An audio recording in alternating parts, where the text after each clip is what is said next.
Dr. Finlay's Casebook.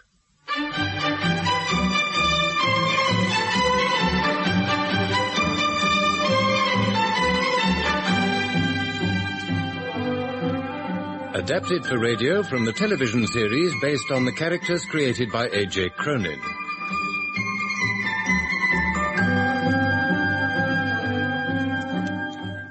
With Andrew Cruikshank as Dr. Cameron, Barbara Mullen as Janet, and Bill Simpson as Dr. Finlay. This week, Out of the Blue, written and adapted by Pat Dunlop.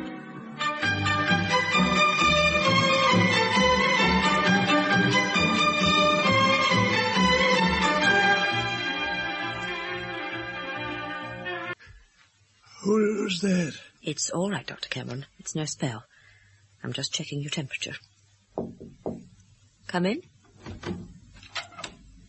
I brought some hot milk, Nurse Bell. Oh, thank you, Miss McPherson. Will you just put it down over there?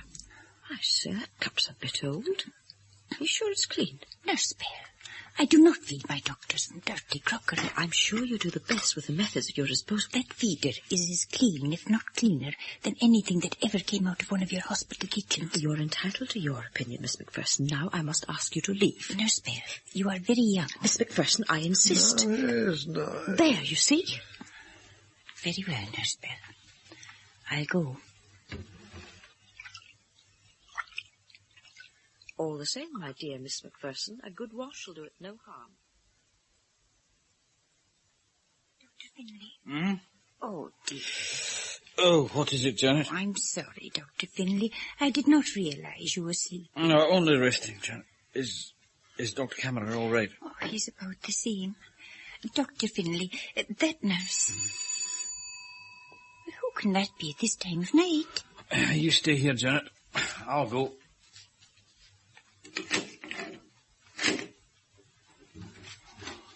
Good evening. Dr. Finlay? Hi. The name is Cameron. Dr. Cameron. Oh, hi. You'd better come in. Thank you. Cameron, did you say? Yes, I'm Dr. Cameron's nephew, Bruce. Oh, aye. Aye, just come on away through. Caught the midday train from London. I'm sorry to descend on you so late.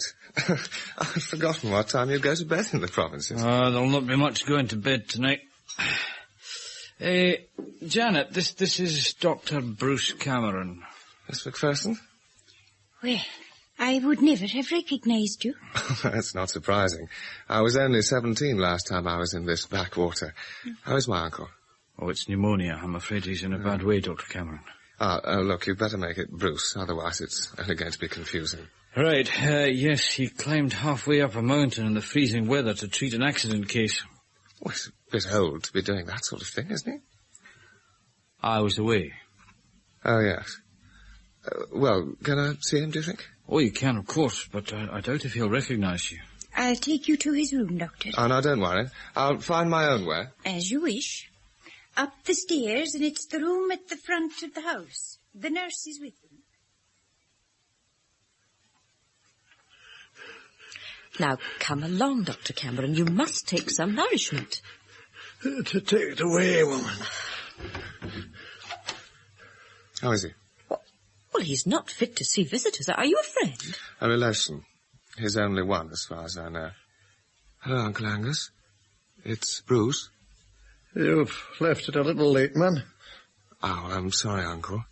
My practice is important, you know.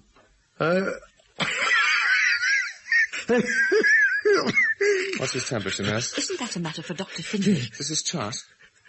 103, eh? I appreciate that he's your uncle, but you... I should have introduced myself, nurse. Dr. Cameron. The second.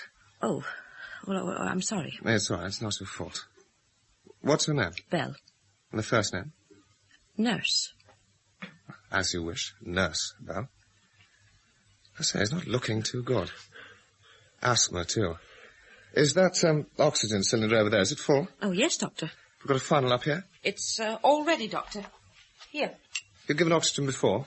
No, but Dr. Finlay was showing me how. Lord, this equipment, it's a bit primitive, isn't it? Oh, it's like everything else around here. Well, we'll have to make the best of it. You just hold that lightly over his mouth and nose. Now, don't press on it. Now. Oh, he's certainly responding. What the hell do you think you're doing? I had to do something, Dr. Finlay. He was on the brink. You should have called me. He's my patient. He's also my uncle. Well, you think about that. Here, let me take it. What do you mean? Well, I haven't seen his will, but I presume you're his only beneficiary. I don't like your tone, Dr. Finlay. Well, it can't look good, can it? Now, Miss McPherson's making some coffee. You'd better go and have some. Yes. Well, you'll call me if Aye, of course. Just lift the funnel a bit, nurse. He can't breathe out. You should have called me. I was on my way to fetch you, but Aye, it's all right. I understand. Dr. Cameron. Dr. Cameron, do you hear me?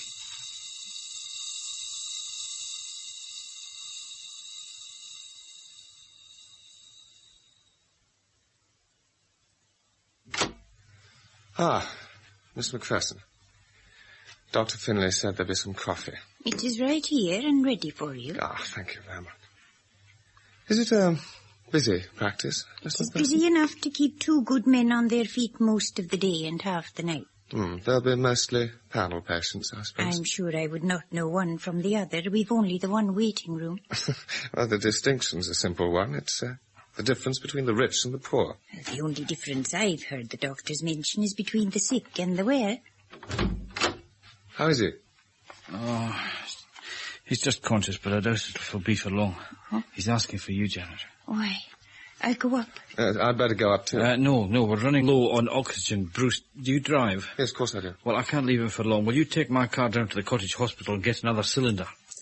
Here are the keys. Oh, yes, but how do I get there? Well, it's only just up the road, and when you get to the bottom of the drive, you turn left, and then you go straight as far as the railway bridge. He sent for me, Nurse Bell. Can he still talk? I think he's awake. Dr. Cameron. You wanted me, Dr. Cameron? All right, Janet. Is there something I can do for you, Doctor? It's a long time, Janet. 17 years. Aye, Doctor. 17 years. I'm grateful to you, Janet. Oh, you've no need to be, Doctor. I'm an old fool, Janet. Oh, wish, Doctor, that is quite untrue. It should have been said years ago. Oh? I'd like you to... Dr. Cameron. Doctor, Nurse Bell, what is the matter with him? He needs more oxygen. Fetch Dr. Finlay, quickly. Yes. It's all right. Here, nurse, it's all right. And that's the way, nurse. Yeah, I'll just switch it on now.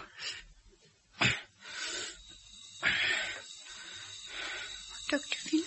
No, he's still holding his own. Just. He's got hardly any breathing area. Will he get through the night? But if he does, it could be the saving of him. As long as his lungs keep taking some of this oxygen, he still has a chance. Doctor. Hey, Nurse Bell, now you need some sleep. Oh, no, I'm all right, Doctor, really. Now, don't argue. We'll need you later. You're too tired now to look after a patient. Oh, yes, Doctor. Will you take the funnel? Now, Janet can handle that. Thank you. Good night. Good night, nurse. Good night, nurse. Now, just hold it up a wee bit, Janet. Aye. If we could only get him through the next hour. Huh? Now, that nephew of his should have been back by now.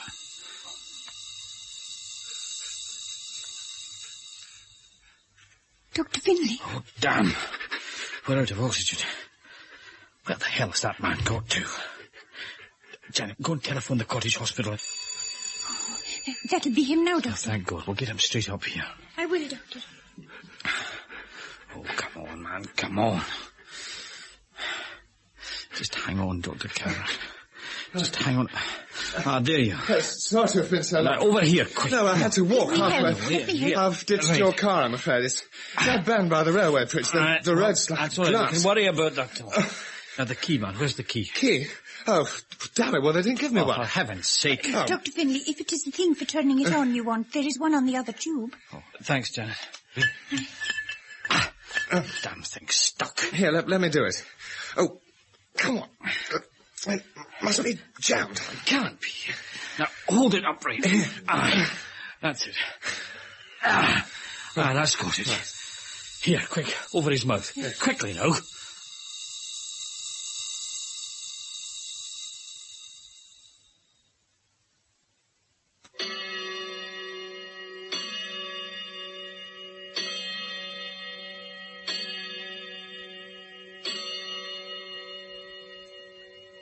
How do you think he is, Doctor?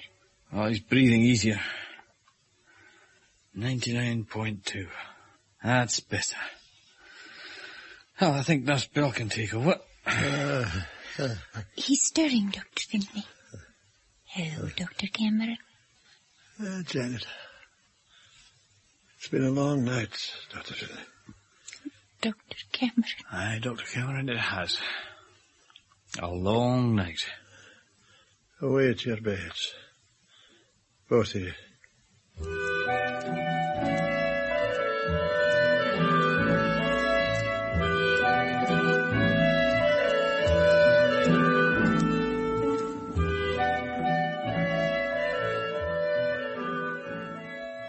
Janet!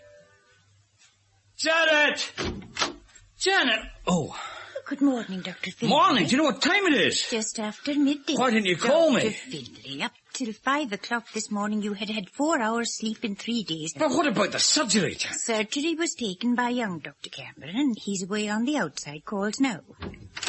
Oh, well, that'll be him back. Would you excuse me, Dr. Finlay? Ah, morning, Doctor. I'm very grateful to you, Bruce. I needed that sleep. Oh, by the way, the garage pulled your car out of the ditch. I'd forgotten about that. I picked up the bill for you. Here you are. Thanks. Did you see anything interesting on the road? Only Mrs. Moncrief and her twinges. I'd hardly call that interesting. There's nothing wrong with her. Oh, no, but she loves a visit from the doctor. She says you only see her about once a month. Even that's an indulgence. Well, I've got her down for another call tomorrow. What for?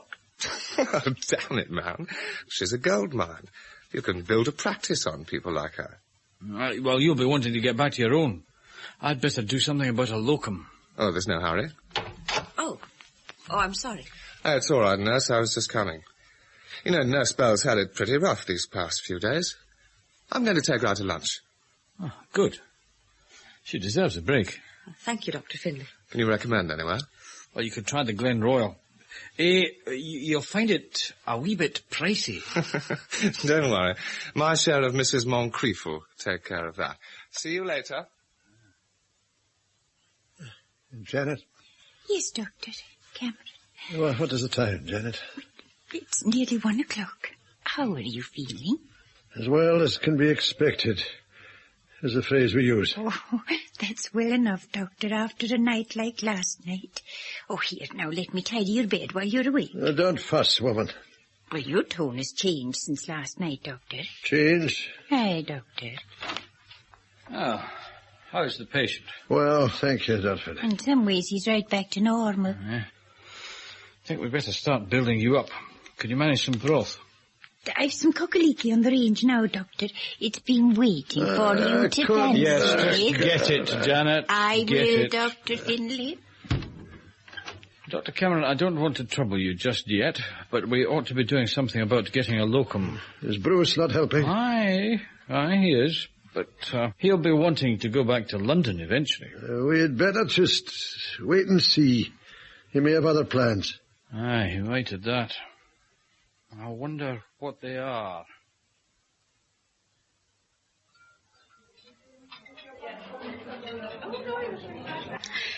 If you must know, it's Marjorie. I've never been particularly fond of it. It's a downside better than Nurse.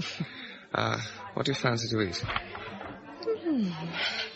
It's a bit provincial, isn't it? Yes, I see what you mean. There's not much choice. It's always the same in these small towns. It doesn't matter how big the hotel, the menu's always the same. Salmon or mutton. You don't like small towns? Oh, no, I like a bit of life about me. Uncle's going to need nursing for at least another fortnight. They've got dear Janet. Janet's a good, faithful old retainer as far as housekeeping goes. Well, they can get another nurse. I'll make a bargain with you. If you decide to keep with the job, I'll stay on as well. Isn't that just, a wee bit conceited? Well, it's the way I'm made. All right then, Dr. Cameron. It's a deal.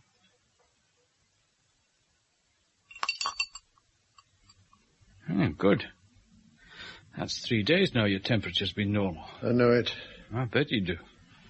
Dr. Finlay, this illness has made me very much aware of my age and my limitations. Well, supposing you did have to think of retirement, have you decided what you would do about the practice? The question is hypothetical, Dr. Finlay. Aye. However, you have my assurance that I will do everything possible to see that it does not fall into the wrong hands. If that makes you any happier. It does. It certainly does. There's no doubt about it, Mrs. Moncrief. There are definite signs of improvement. Now, Dr. Cameron, not so much that you can afford to leave me off your list for 3 days running. Ah, well, it was not an oversight, I assure you, Mrs. Moncrief. It's a busy time in the practice just now. How is your uncle? Oh, he's fine, thank you. I think we'll change the prescription. Oh. There's a new treatment I'd like you to try. We've been having great success with it in Harley Street. You've done me so much good, Dr. Cameron. It'll be a great wrench when you have to leave us. Oh? Who said anything about leaving? Well, with your uncle on the mend now, you'll be wanting to get back to London. Ah, well, I'm in no hurry. There. Let's see how you get on with that. Oh, thank you, Doctor. And don't worry. I shall be around for some time yet. Good day. Good day, Dr. Cameron. Can I help you, Nurse Bell? It's quite all right, Miss Macpherson. I was just looking for an egg for Dr. Cameron. They are here, Nurse. You had only to ask. And I would be obliged if you would. I didn't want to put you to any trouble. It is no trouble.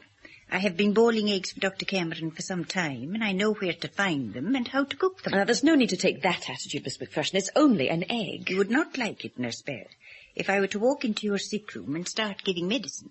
I doubt if the patient would either. Then let us agree that I will not give your medicines if you do not do my cooking. Don't worry, you'll not catch me doing that. You're a great warning to me, Miss Macpherson, the way you've thrown your life away for that old man. Washing and cooking and skivving and not even married to him. That will be quite enough, Miss Bell. Are you afraid to listen to the truth? In my opinion, Nurse Bell, Dr. Cameron has had all the nursing he needs from you. I'll leave this house when my patient is mended. That is as may be. But you leave my kitchen right now. Good morning, Miss Macpherson.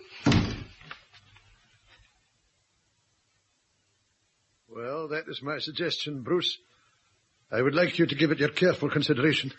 You said anything to Finlay? Not yet. I'd like you to have a chance to mull it over first. How are you getting along? Oh, I must say, Uncle, I do find him a little stuffy at times. You should not be hasty in assessing him. You can learn a great deal from Dr. Finlay. I have done so myself in the past. Yes, of course. Well, I must be off. I promised to go out to lunch. I'll let you know tonight, Uncle Angus. 5 guineas, 10 guineas, and 25 and 3s. Oh, you're back, Dr. Finlay. Right, Janet, just a minute. There was another visit last month. Janet, have you been moving these accounts at all? Dr. Finlay, I never touch anything on that desk, and well, you know it. Well, somebody's been shuffling through them. I doubt it would take a detective to find the answer to that. He's got a damn nerve. Oh, Dr. Finlay, something has happened to this house. Be patient. Just be patient, Janet. Young Bruce can't stay away from his patients much longer. Just another couple of days and we'll be shot of the pair of them. I hope you're right. Farden House? No, I'm afraid he's not. Oh, I see. Would you hold on, please? Mrs. Moncrief needs a doctor right away. Well, tell her to wait till Bruce gets back. There's never anything wrong with her. Well, there is this time. She has scalded her foot. All right, tell her I'm coming. Hello? Dr. Finlay will be over right away. Yeah, now that'll see us all right for a bit, Mrs. Moncrief. And I'll be round to have another look in a day or two. If it's all the same to you, would you mind asking young Dr. Cameron to come and see it this afternoon? Why? There's nothing he can do that I haven't done already. It's just that Dr. Bruce seems to be so much more up-to-date than the average country doctor. I suppose he would be coming from Harley Street. Harley Street? Just for your information, Mrs. Moncrief, Dr. Cameron's practice is in the East End of London. I think you have your facts wrong, Doctor.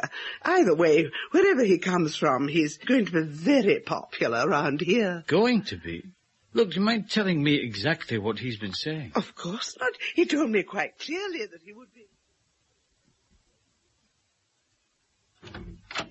Dr. Cameron, it's about time we had a word about that nephew of yours. Has he said something to you, Dr. Finlay? What about? Dr. Finlay, after very careful deliberation, I have decided that I shall not be going back to work, and I shall be handing over the house and my share of the practice to my nephew, Bruce. What? It will not, of course, in any way affect your own interest in the partnership. Oh, not much it won't. You realise you played right into his hands. I do not understand your man. Dr. Cameron, this nephew of yours walked into this house when you were at death's door with the sole intention of taking over from you, dead or alive. You have proof of this? Yes. He resigned from his London practice before he came up here. How do you know that? Has he told you? No, but I've just telephoned one of his assistants in London, a Dr. Herbert. Bruce told them he was leaving to take over a family practice in Scotland. That was presumptuous of him. All the same, Dr. Finlay, it can make no difference to my decision. But it should make all the difference in the world. I do not see why. Bruce had the right to expect to inherit. He's my own brother's son. Dr. Cameron, you're not dying. By handing over on retirement, I am merely anticipating the terms of my own will. I am entitled to do that, Dr. Finlay. Aye, you are, of course. It is perhaps not an ideal arrangement, but he is a blood relation and a qualified doctor. I can understand you wanting to keep it in the family, but I've worked with Bruce. And I can tell you that he is not the man for the job. If that is true, Dr. Finlay, it's unfortunate. But I do not see what else I can do. Well, I'm sorry, but I do. What's that? You can give him my half of the practice as well.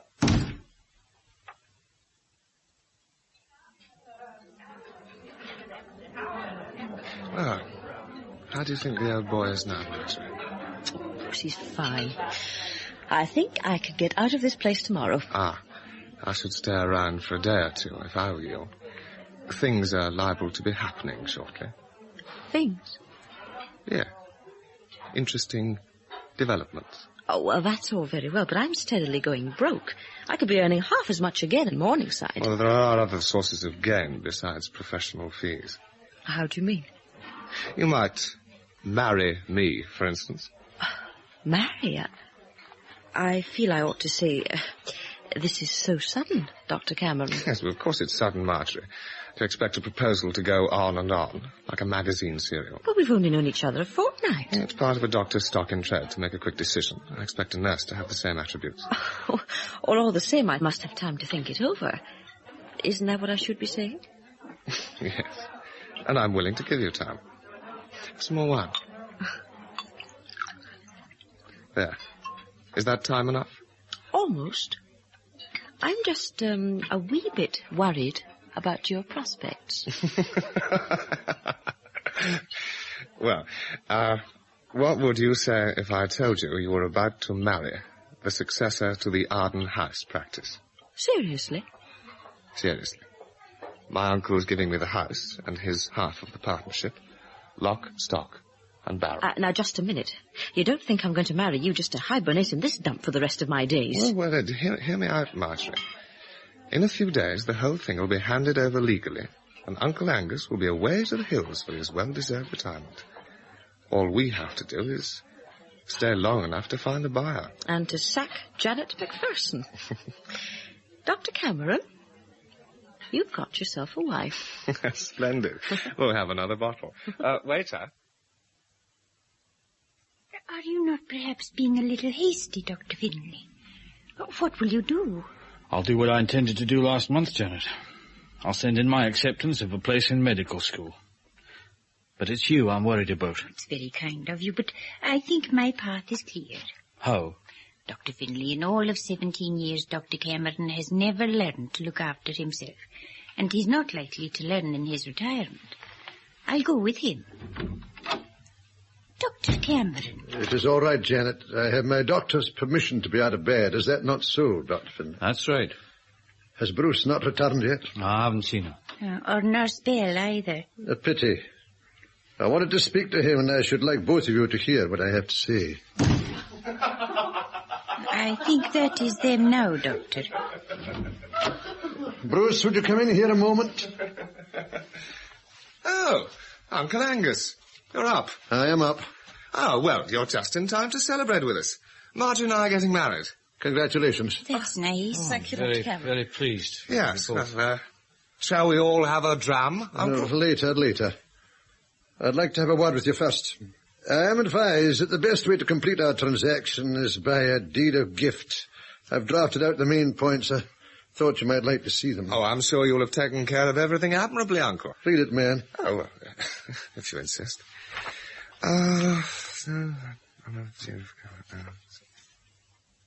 What's this bit, Uncle? Covenant? It merely says that you undertake to live in Arden House and operate the practice personally for at least 5 years. No, Bruce, no. You're firm about this? I'm afraid I must be. Yes, well, it's very difficult for a man to look that far ahead, and I have to consider my London practice. Could we not perhaps make it 2 years? No, Bruce. No, I could not consider that. Well, I'm sure I could find a good doctor. I could, as it were, run the practice by proxy. I could do that very well myself. I already have one excellent doctor. Oh, I'm sorry, but the terms are there for you to take or leave. Then I'm afraid I must refuse. On what grounds? Personal grounds, Uncle. Personal grounds. Right, Marjorie? Right, Bruce. Then there's no more to be said.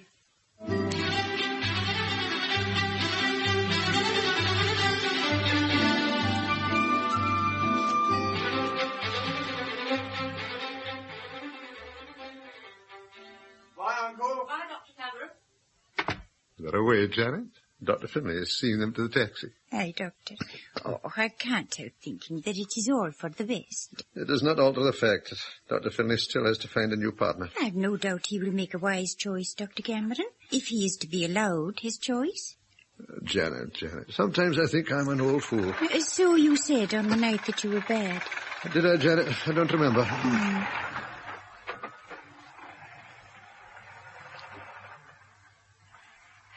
There they go. Well, that's that, eh? Dr. Finlay, I think perhaps you were right to mistrust my nepotistic instincts. I'd be obliged if you put it down to my illness. Nepotistic? Never mind that now, Janet. Oh. I think I owe you an apology too, Dr. Oh, Cameron. nonsense. Okay. Arden House. Dr. Finlay here. Right. No, don't touch him. I'll be there in 10 minutes. That's an accident in the distillery. Janet, would you tell the surgery patients to wait or else come back tonight? I will, Dr. Finlay. Well, I'll tell them in the waiting room. There's no hurry, Janet. Mm-hmm. I was thinking that perhaps if there is nothing too exacting... You could take surgery yourself. The thought crossed my mind. Well, you are in retirement, Doctor. I've always had the fear, Janet, that when the time came I might have difficulty in distinguishing between retirement and stagnation. Oh, aye, Doctor. In the circumstances, perhaps, I might postpone the dilemma. Just for a day or two, you understand? Oh, I understand, Doctor. I understand.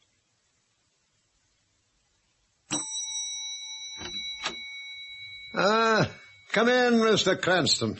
How are you these days?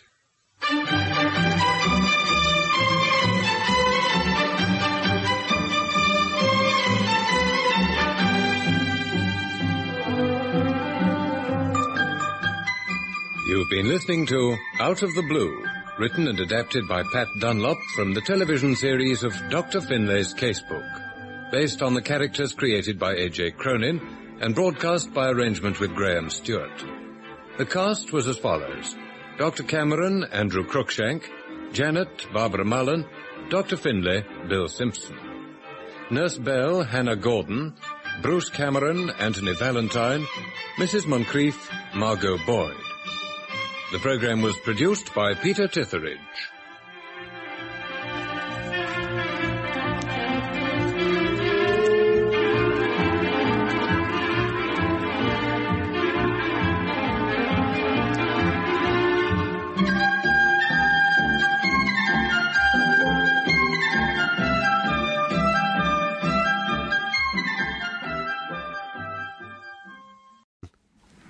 Dogtooth by Eric Sayward. All right, then, come on. All right, now, easy. Keep his head up. Keep level. That's it. Yes, now. Hold him level. That's it. Down, gently. Come along. Is he still alive? Just... Hurry with the stretcher! Right, sir! Come on, we haven't got a moment to waste. Blanket. Right, you know. Oh, wait. No. He's dead. Dogtooth by Eric Sayward, with John Hollis as Detective Inspector Marlin, Manning Wilson as Detective Superintendent Hunter, and Geoffrey Matthews as Detective Inspector Meyer of the German police. Dogtooth.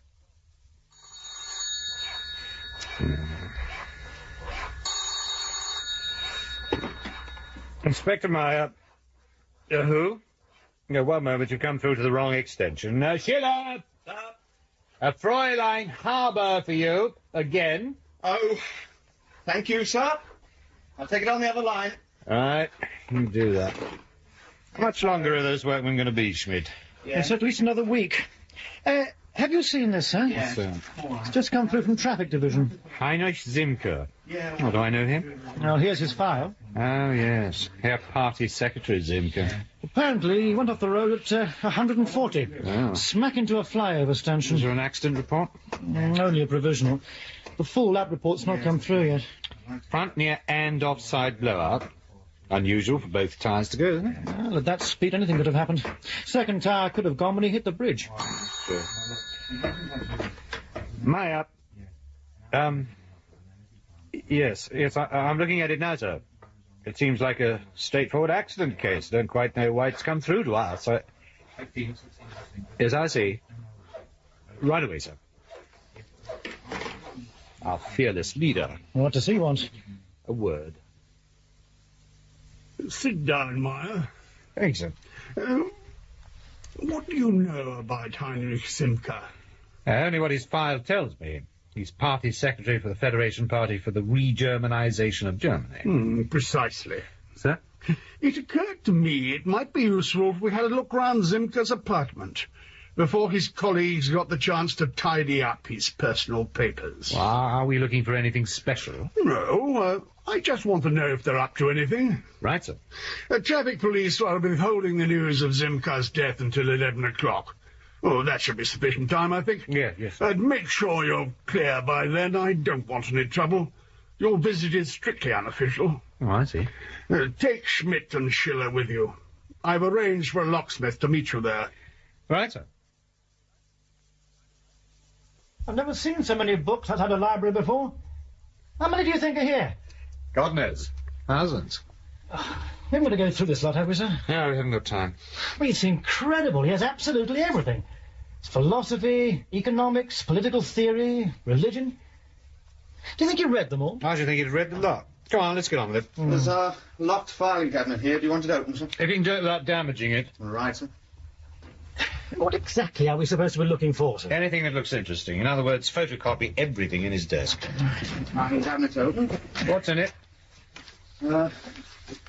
Looks like carbon copies of magazine articles. Yeah, I'll leave them. All right, sir. What do you make of this, sir? What? This photograph. Where'd you find it? The back of the drawer. Can you read the inscription? No, my English isn't up to it. It says to Heinrich, my mentor and advisor, with much love and affection, Jonathan. Zimke a homosexual? Oh, I don't recall that in this file. It isn't, is it? Seems we don't know everything about Herr Zimke, after all. Do you think that's his boyfriend? Well, it's certainly not his mother. Might be interesting to find out who he is. He's a foreigner. Immigration should be able to help. Not without his surname. Should be too difficult. This is the work of a professional. Yes, there we are. Conveniently franked on the back is the name of the studio, with an address in our own fair city of Bonn. Couldn't be easier.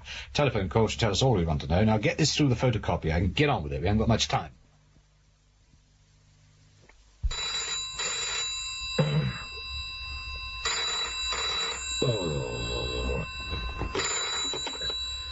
Yeah,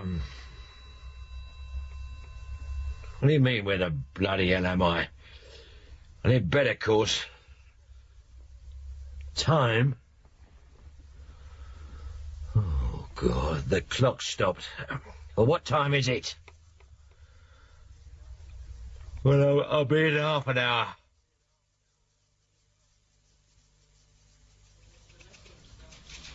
Good morning, sir. Is there any coffee left? Here, have mine. I've already had a cup. Sir. You feel rough. Are you ill? No, I'm not. Do you remember Charlie Stone? From Hammersmith? Yeah. Well, I met him in the pub last night. He's just been made up to DI. Well, so we had a few to celebrate, didn't we? Yeah. How the hell I got home, I don't know. I couldn't even find my bloody watch this morning. Now, what time is it? 10:20. Is anything happening? No, nothing. It's quiet. Thank God for that. Although the super did say he wanted a word with us when you got in. Did he say why? No. Well, I need a fag before I can face him. You want to see us, sir? Hmm? Ah, yes. Come in, Marlin. What's up? Oh, nothing very exciting. Close the door, Sutton. Sorry, sir. Right. Now, this has just come through from Germany. The photograph is of one Dr. Jonathan Dempster, Ph.D. Oh, it's nice. Don't get too excited. I don't think he's your type. Who is he? He is a plant pathologist attached to our embassy in Bonn. Apparently he's been mucking about with some kraut pansy called Heinrich Simker. Am I supposed to have heard of him? Not unless you're into the more esoteric side of German politics. I'm not. It seems she's policy coordinator for some tiny little right-wing party there, calling itself, Die Föderation Partei zur Wiederdeutschung des Vaterlands. Certain right. At least he was. He was killed yesterday in a car crash. How did they get on to Dempster? Well, the Krauts took Simker's sudden demise as a cue to spring clean his flat, and they came up with that photograph, complete with loving inscription. Needless to say, it took them about 2 minutes to trace Dempster to our embassy. I gather the ambassador has been prostrate with apology ever since. What's it got to do with us? Well, apparently Dempster's on leave in Blighty, so the Germans, forever efficient, put the photograph on the wire to us. I bet that pleased the Foreign Office. Yeah. They're livid. They've already been on to Commander Armstrong, complaining that it's got nothing to do with us. Has it? Armstrong reckons it has. Oh. So, we jump. Now, should you, when you get there, find Dempster's place crawling with FO security types, kick their bums out of it. It's got nothing to do with them at the moment. Was Dempster politically involved with Simker? We don't know. That's what you ought to find out. But the Krauts certainly don't want him back. They feel they have enough of their own troublemakers without harbouring ours. Right, sir. And, Marlin, don't lean on him too hard. Apart from the fact he might fall over crying, we don't really know enough about what's been happening to play the heavy. Now, as if I would, yes, well, I just thought I'd mention it. Oh, and Marlin. Sir? Shave before you go and see him. Fairies tend to appreciate little touches like that, and so do I.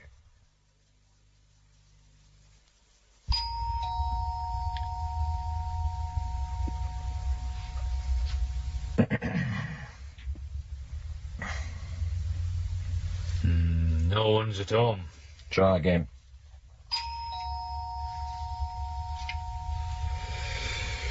We should have phoned first. Yes, Sutton.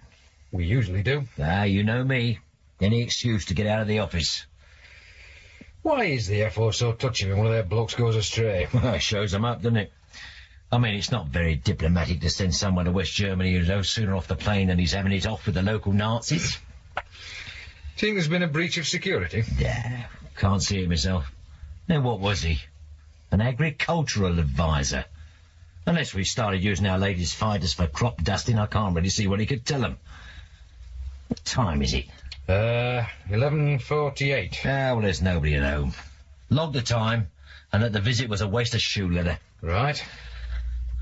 Oh, God. I'm absolutely shagged out. I'm glad Dempster isn't in. I don't think I could concentrate long enough to think of a sensible question to ask him. Come on, let's go and get an early lunch. Hey, did you hear that? Yeah. He's in there, the cheeky beggar. You've probably heard every word we said. Come on, Dempster, open up. This is the police. Look through the letterbox. Can you see him in there? Yes, I can see him. Get that bloody door open, quick. Right, Marlin, what's been happening? Well, Dempster's been beaten up. Yes, I know that much. Where is he? On his way to hospital. Is he bad? Yeah. Ambulance men were amazed he was still alive. I suppose he didn't say anything. Not a whisper. Have the forensic and fingerprint boys arrived yet? Yes, they're already at work, and I've got Sergeant Sutton coordinating the interviews of the other residents in the flat. Good, good. Marlin? Sir? Why is the front door lying in the hall? We had to break in. Yes, I can see that. What about all these courses you keep going on? Haven't they taught you how to open a door yet? Well, after careful consideration, sir, I decided the quickest way in was by brute force. Well, it's blokes like you that get coppers a bad name, you know. Any excuse will do for the chance to use a little brute force and violence. Yes, sir. Are we allowed to touch anything yet? The telephone, the kitchen, and that desk have been dusted. Right. I say, we haven't made all this mess, have we? No, sir. It was like this when we arrived. Either Dempster was a very messy person, or the bloke who brained him was looking for something. Well, I say we didn't find it. What are you doing in there? Thought I'd make some tea, sir. This is not a picnic, you know. No wonder our success rate is on the decline with blokes like you on the force. Yeah, I was also taking the chance to have a bit of a look round while waiting for the cab. Yes, Jason, go on, get out of here. Well, can I just show you this first, sir? What is it? It's this pine panelling. Well, what about it? Well, over here, the panelling's been mounted directly onto the wall, you see? So? Well, on this wall, it's on buttons. It could be this wall's damp and they wanted to leave an airspace, but over here, behind the fridge, you see, there's a bit missing. I was just about to pull the fridge out, see if anything had been rammed up between the wall and the panelling. Well, give him the hand, Marlin. Right, sir. Yeah, once. Yep. Yeah, I think I can reach now. Anything? I can't feel... Wait a minute. What? I think this bit's loose. Ah, very neat. Well, it looks as though the whole section's designed to lift away from the wall. Well, let's have it out of the way. There's a small recess. Yes. Anything in it? Yes. A parcel. Well, don't touch it. Leave it for the fingerprint boys. Right, sir. Ah, well done. What's your name? Down, sir. Well done, Down. I think you've earned that tea you were making.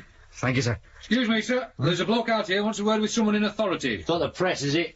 No, sir. He says he lives here. Mr. Simmons? Yes. I'm Detective Inspector Marlin. I'm sorry to have kept you waiting so long. I know you've already made a statement, but I'd just like to go over one or two things again. Do you think I could have something to drink? I'm very thirsty. Oh, of course, sir. Coffee? Without milk and sugar, if that's possible. Oh. Constable? Sir? See if you can rustle up some black coffee. Aye, sir. Well, I realise you've had rather a shock, so I'll try and keep things brief. Are you from the Special Branch? Yes, sir. Political police? Oh, hardly. At the moment, we're doing straight CID work. Is there any news about Jonathan? No, sir, but we would have heard if he'd taken a turn for the worse. Poor Jonathan. Yeah. How long have you known him, sir? We were at university together. That's where I met him. How long ago was that? Oh, must be 20 years. Do you own the flat you live in? Yes. Jointly with Jonathan. I see. So, you do know that Dr. Dempster is a homosexual? Of course. Did he ever mention a man to you called Heinrich Simke? I don't think so. You're sure? Pretty sure. Would you say that Dr. Dempster was a political person? In what way? Well, for example, was he a member of a political party? I don't think so. I doubt it. Well, you never heard him express strong right-wing views or show any interest in an ultra-right-wing party? Well, absolutely not. I think in many ways Jonathan was apolitical. A founder member of the silent majority, which I suppose might have put him right of centre in a somewhat reactionary, unthinking sort of way. When was Dr. Dempster last on leave in this country? 4 months ago. Had he changed at all since then? Not that I've noticed, no. I don't know whether you're aware, sir, but we believe that Dr. Dempster's assailant was, looking for something. What? Well, we're not sure, but, during our search of your flat, we found a parcel It was concealed behind the pine panelling in your kitchen. What was in it? Ah, well, we don't know yet. Our experts are still looking at it. You aware that there was such a place of concealment? Absolutely not. How long has the panelling been there? Sir? About 4 months. In fact, Jonathan put it up on his last leave. Ah, I see. You helped him? No, I'm useless at woodwork. In fact, I wasn't even in the flat when he did it. Where were you? With friends. Jonathan didn't want me around fussing. He deliberately arranged the job for a weekend he knew I'd be away. Yeah. Can you think of any reason why Dr. Dempster would want to build himself with such a place of concealment? No, absolutely none. I'm amazed he did. I suppose you can't prove that Dr. Dempster put the panelling up when you were away. Not really. The friends I stayed with will confirm the date I was there. The neighbours might remember the sawing and hammering. They certainly complained about the noise. We'll check, sir. I'm sorry I can't be more helpful. Will you be going back to your flat? I don't think I could face it. I'll probably go to a friend. Well, perhaps you could leave the address and telephone number with the sergeant. Yes, of course. Right, sir. Yeah. I think that's it for the moment. If you think of anything that might be at all useful, perhaps you'll let us know. Of course.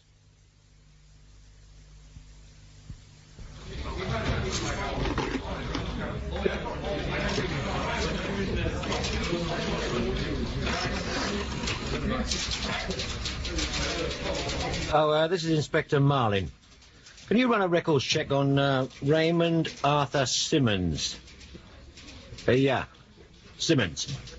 Address, flat 10, 22 Norwich Gardens. Yeah, it's to do with the Dempster case. Huh? Well, no, it isn't priority. I just want to see what he's been up to, if anything. Yeah. So. Yeah. Oh, right, sir. Straight away. Have you spoken to Simmons? Yep. I've just finished with him. Anything useful? No. What about that hidey-hole? He says he didn't know anything about it. He said it was Dempster who put up the panelling when he was away. And you believe him? Yeah, I think so. Tell me, where was he when Dempster was beaten up? Bristol. He was there on business. What is he? What does he do? Oh, he's an accountant. Well, we'll check the story out, but I don't think there's any problems. I suppose he didn't come up with any ideas about Dempster? About who might have duffed him up? Not a one. Let's hope the parcel can supply some answers. Any news on that yet, by the way? No, not much. Experts say it's a manuscript. They're having a few photocopies run off so we can read it while they're giving the original the fine-tooth comb treatment. Any fingerprints on the parcel? Yeah, a few smudges. Not much else. It's not a very good beginning, is it? No, it isn't. I was hoping for a bit more help from this. What's that? It is a file on Simca from the German police. I'd love to see the original. I bet it's a foot thicker than that one. You think the juries are covering up? Well, what do you think? They still say Simca's death was an accident. Oh, yes. Although Dempster being clobbered within 24 hours of Simca dying is, well, it's a hell of a coincidence. Yes. Anyway, take the file with you. See if you can wring anything out of it. Right, sir.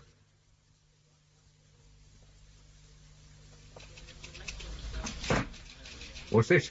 Manuscript from the lab. What are we supposed to do with it? I think the intention is that you read it, Sergeant. A very restrained answer, Constable.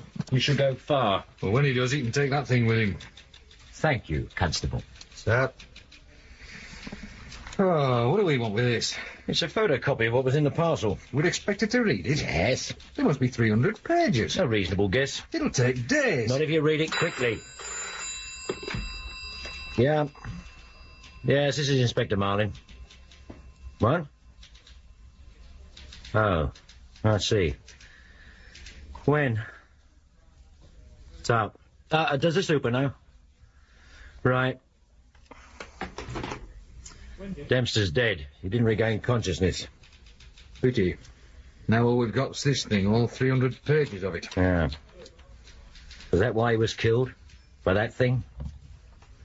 Or was it because he was Simka's lover? Yeah, perhaps he was selling combine harvesters to the Russians on the sheep. We don't know anything, do we? Flipping heck. What? This manuscript. It's a story. You're joking. Oh, look, it's a novel.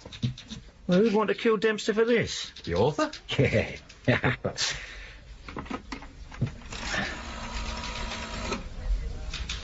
Hello, get me the German special branch in Bonn, will you? No, it's not to make a personal call. God, stone me, what sort of Burks do they employ on the switchboard nowadays? It's all done in the name of economy. Who are you calling, anyway? Well, I've got a mate over there. I want to know what the atmosphere's like, and how seriously they're taking Simka's death. Guten Tag. Here is John Marlin. Ich möchte Inspektor Meyer sprechen, bitte. Danke schön. Ach, so. Wissen Sie vielleicht, wann kommt? Einige Minuten noch. Ich rufe später nochmals an. Danke. Hope you were taking notes. He's not there. I think it's wise making that sort of call from the office. What do you mean?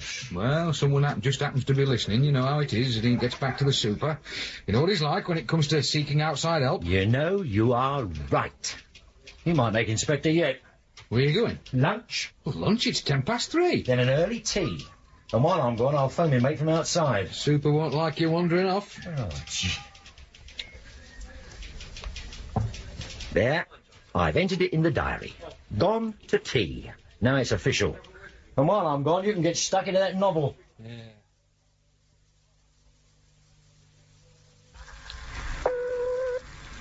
Polizeipräsidium, guten Tag. Ja, guten Tag. Konnte ich Inspektor Meyer sprechen, bitte? Einen Moment, bitte. Meyer. Hello, Vim. It's John Marlin here. How are you, mate? John. What can I do for you? Well, are we still friends? Of course. What's the problem? Have you heard about Heinrich Simka? Yes. You on the case? What case? There is no case. It was an accident. His car went off the road. Oh, sure. What do you know about Simka? Very little. Do you want me to send you his file? We've already got it. It's been filleted to hell. How important was he, Vim? Oh, he was nobody. Why did your boys distribute Dempster's photograph? Just routine. Zimka was not the nicest of men, and we don't encourage foreigners to become involved in our internal politics. Yeah, I see. Did you hear that Dempster had been murdered? Really? Really? Doesn't that say anything to you? It could say many things. But you're happy to accept it as coincidence? I've not much alternative, John. The case is closed. All right, it's your business. And there's nothing you can tell me about Simka that isn't in the file. Nothing. Sorry I can be of no help. Anyway, thanks. Cheers, mate. Bye, John. Who was that? Our friend. Seems he's having a little trouble. Tell me, Schmidt, did you ever see the final accident report on Simka's car? No, sir. No, that went directly to the chief. Well, it was nothing to do with us, anyway. True.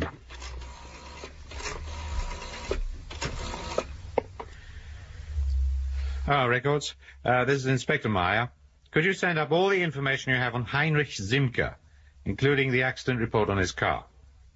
I'd also like the file on the Federation Party. That's right, Simka's group. Did you think you could let me have that at once? Thank you.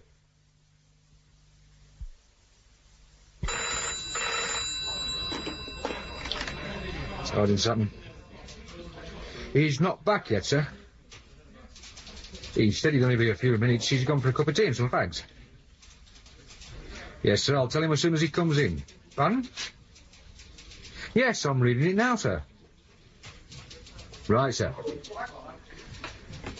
Who was that? It was the super. He wants to see you. Right.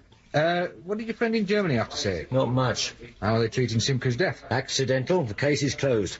Did the super say what he wanted? No, but I think it's about the manuscript. Oh. Actually, it's not a bad read. I've been zipping through it. What's it about? It's a spy story. You're joking. What's it called? I don't know. It hasn't got a title page. Oh, I think you better come in with me in case I'm expected to know about the subtler bits of the plot. Right.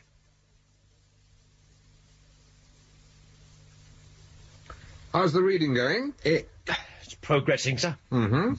Anything struck you about it? In what way? Well, like, how well written it is. Yeah, it's what I'd call a good read. Exactly what the cipher department thinks. Oh, have they come up with something? No, nothing positive. Just that the thing is of sufficiently high standard to have been written by a professional. I thought they were all mathematicians up there. I've seen someone with a literary bent sneaked in when no one was looking. Anyway, they feel strongly enough about this idea to want to push it. What do you mean? Well, they want us to find the author. Author? Oh, you must be joking. I wish I were, but they'd managed to convince Commander Armstrong. Oh, is he leading the case now? No, I still have that doubtful privilege. But as we've little else to go on, he suggests we follow that line of inquiry. And I can hardly refuse, with you two sitting around here doing sweet FA. Oh, of course. If we don't come up with something positive in the next 12 hours, we're likely to lose this case to the CID, and you know how I'd feel about that, don't you? Haven't forensic or fingerprints found anything yet? Well, we wouldn't be going along with this stupid idea if they had, would we, Sutton? No, sir. No. Anyway, extra copies of the manuscript are going to be run off for distribution to publishing houses. See what they can come up with. But meantime, you two are going to see... Where are we? This gentleman. Mr. Sinclair? Who's he? He is the author of some authoritative tome on the development of the thriller and spy novel. It's just possible he might recognize something about it. He's already been sent a copy, so give him a ring, see how he's making out. If he's come up with anything, go round to his place and be nice to him. Of course. We need the break he might be able to give us. Have a look at this. It's the accident report on Zimka's car. What's it say? I'll read it. There, read that bit out loud. The tyres were newly fitted, substandard remoulds, downgraded for use on agricultural vehicles only, having a maximum speed limit of 25 kilometres per hour, therefore making them totally unsuitable for use in a high-performance car. The cause of accident was due entirely to these tyres overheating and then disintegrating at high speed. Tyres fitted to back axle were type recommended by vehicle's manufacturer. What make of car was it? English sports car, an MGB. Now, that's not the sort of car you're likely to fit with remoulds. No, I suppose not, but Zimka couldn't have known that the tyres would fall to pieces. I don't believe it. You don't fit tyres that are going to kill you. Then how did they get on the car? That's what we're going to find out. I want you to get onto the firms that import English cars and find out where Zimka bought the car. Better still, the garage which used to maintain it. All right, sir. Yeah, while you're doing that, I'm going to have a word with the chief. You look concerned, Meyer. I am, sir. I'm curious to know what you thought about the accident report on Zimka's car. Why? I'm a little uneasy about the fitting of substandard tyres on a sports car. Oh, these things happen. But don't you think we should try and find out how and why they were fitted? Oh, not particularly. I don't see why the standard of maintenance of Zimka's car should concern us. It's possible if he'd chosen not to tinker with things he didn't understand, he might be alive today. I see. Did you know Dempster had been murdered, sir? Yes. Who told you? An informant. Although I would have expected to have been told about such a development. I didn't think it was important. I feel, sir, that with the condition of the tyres and the fact that Dempster died within 24 hours of Zimka's accident, we should reopen the case. Zimka might have been murdered. Then that is for criminal investigation, not us. I shall inform them of your suggestion. But as far as this department is concerned, the case is closed.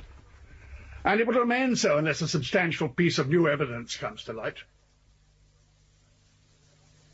What happened? It's got nothing to do with us.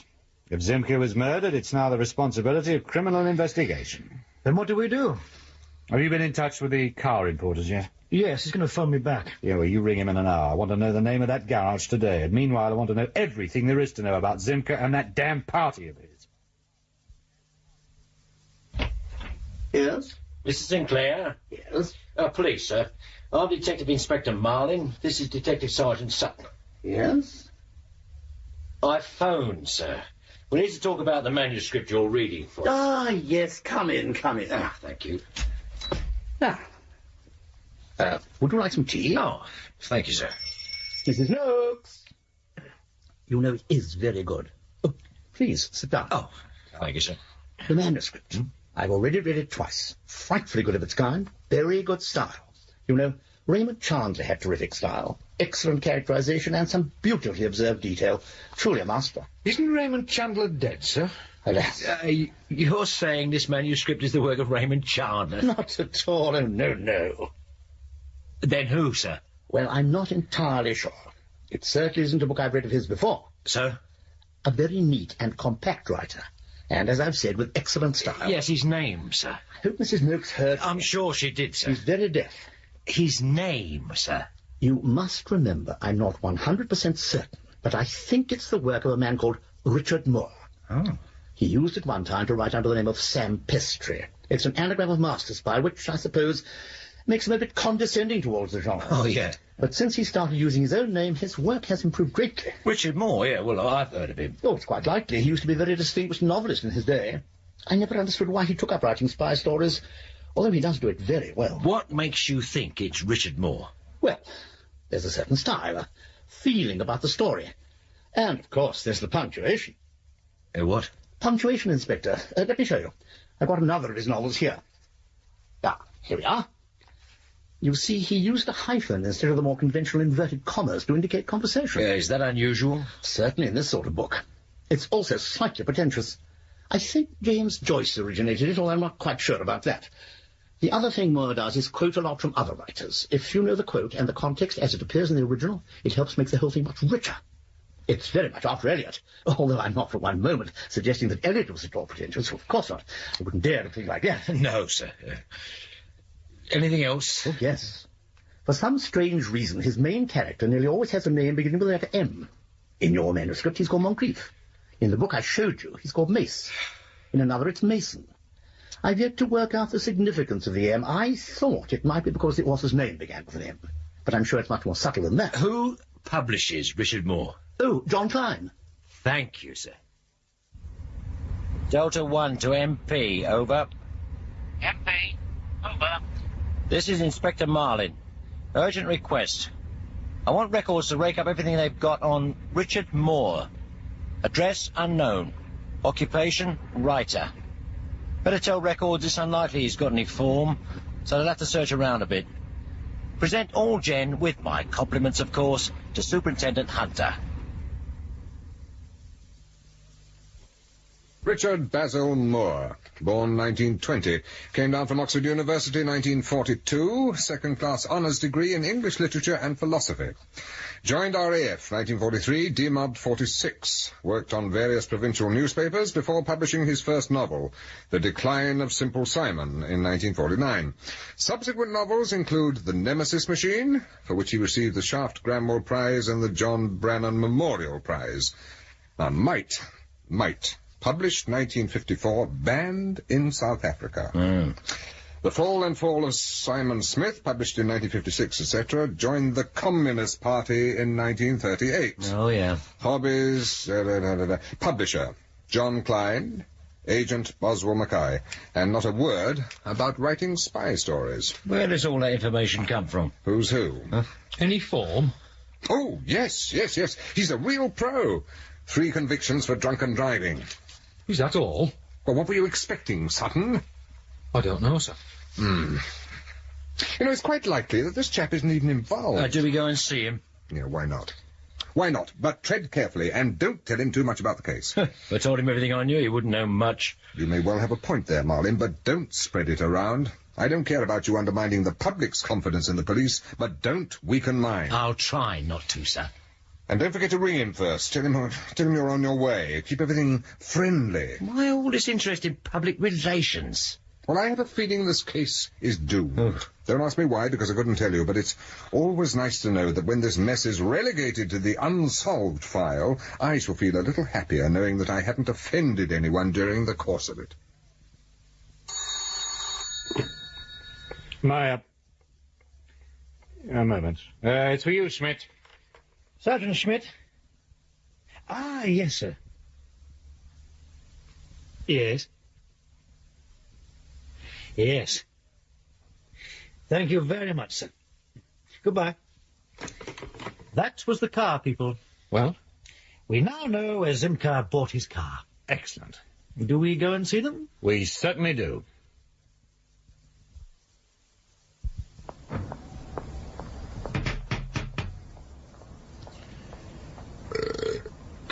Oh, I don't reckon those ham rolls I had at lunchtime were kosher, you know. They're sitting like 2 hard lumps right there. Shouldn't bolt your food.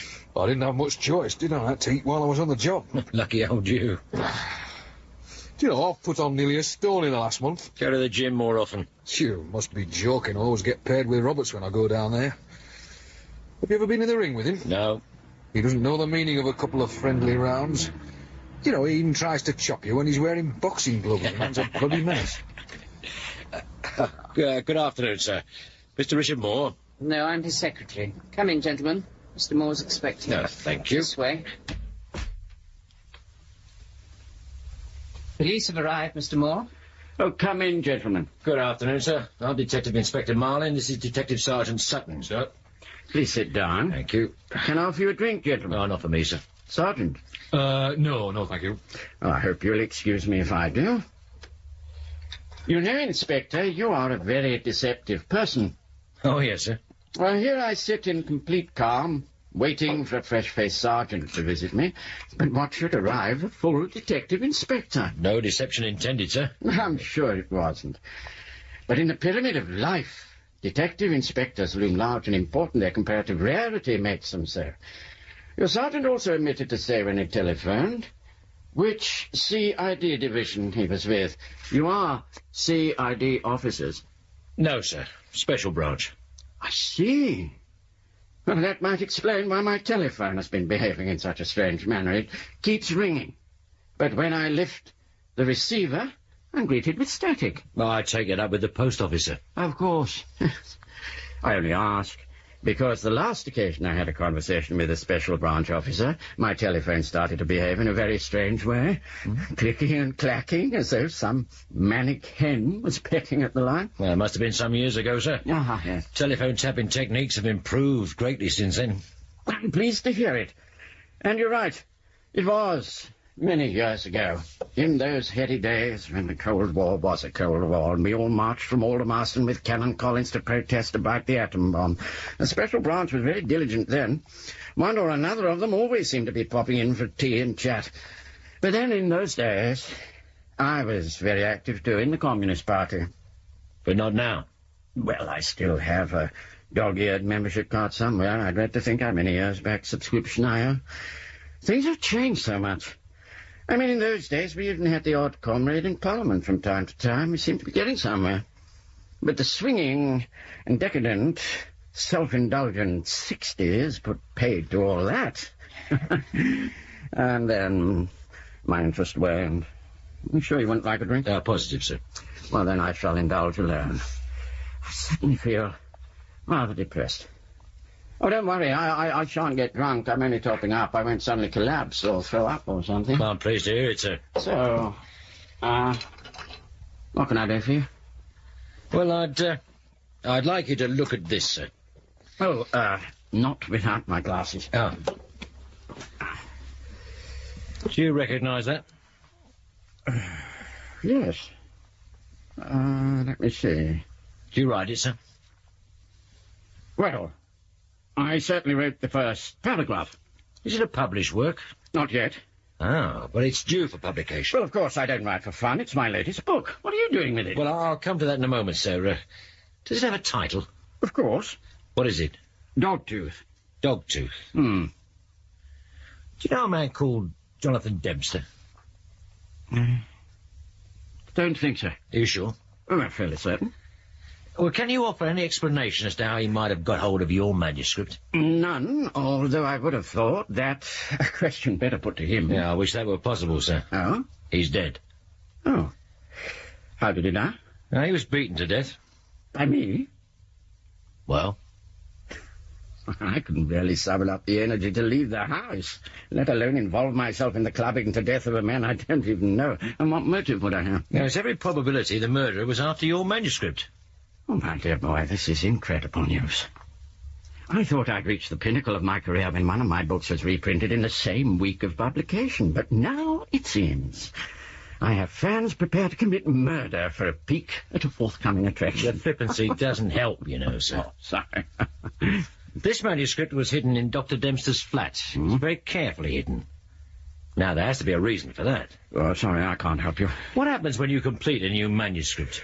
Oh, I send copies to my agent and my publisher and leave them to fight it out. No one else gets a copy? No. How many copies are made of each manuscript? Oh, well, Peter, how many? I made the usual number. Well, how many was that? 5.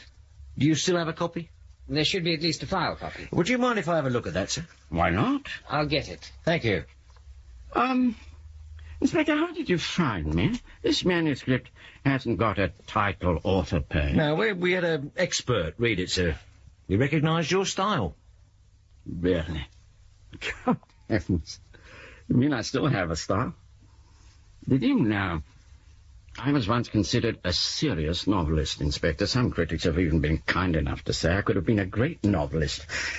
But that's all in the past. Nowadays I have to be dried out twice a year so I can write 2 books, spy stories.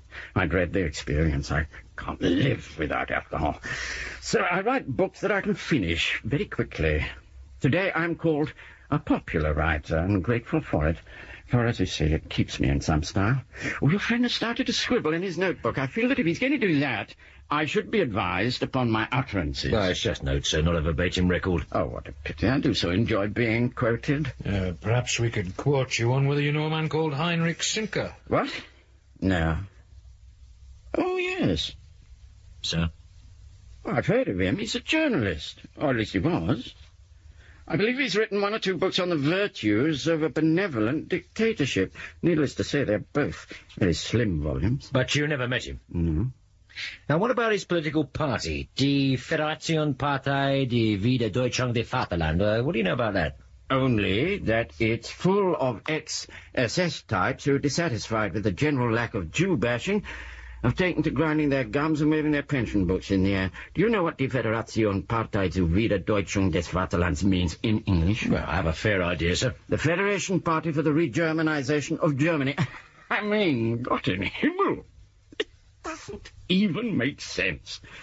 I suppose you know that lot's affiliated to the Britain Forward for Freedom Party. No, I didn't. Well, no wonder Adolf Hitler said the British weren't Germany's natural enemies. We're all bloody fascists together. I found a copy, Inspector. Oh, thank you. And what were you hoping to find? I don't know, sir. You know, Inspector, I always thought a novel a good place to hide microdots. What do you think of all the I's, J's, commas, colons and the like that could so easily play host to a pinpoint of film? If you didn't know where to look, it'd take you weeks to find it. Oh, you've become agitated, Inspector. Have you found something? A secret, perhaps? It's nothing very exciting, sir. Oh, what a pity. I was at the very least expecting cost analysis of the Prime Minister's off-licence expenses. Your manuscript has been copied. Look, you see, the typeface is different. Oh. Well, who said the master sleuth only exists in fiction? Well, is it possible it could have been copied at your agents or your publishers? I suppose so. But why? And why my novel? Well, we might be able to answer that when we find out what it was used for. Useful? Hey, who was this Jonathan Dempster? Well, he was a plant pathologist. Well, that sounds like a crime in itself. Does he also happen to be a spy? I don't know, sir. Well, it would be awful if my manuscript was tied up in some sordid little case of espionage. Good God, I may no longer be much of a writer, but I feel my work deserves better than to be abused in this way. May we take this copy of your manuscript? I suppose so. It's possible that my superintendent might want to have a word with you later, sir. Well, I shall not go into hiding or leave the country in spite of the disgrace. I shall be here. Oh, thank you, sir. Yeah, tell me, the man who recognized my manuscript by its style... Style. Sounds a man of rare talent. I'd like him to have this. What's that, sir? Well, it's my latest publication, a novel of doubtful merit. I shall inscribe it for him. What was his name? Malcolm Sinclair. Well, you tell Mr. Sinclair that for a moment he made an old drunkard. Very happy. Yes, style. Oh, I hope you don't mind being an errand boy, Inspector.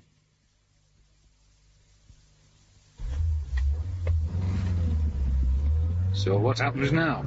Well, first we get this manuscript to the experts for comparison.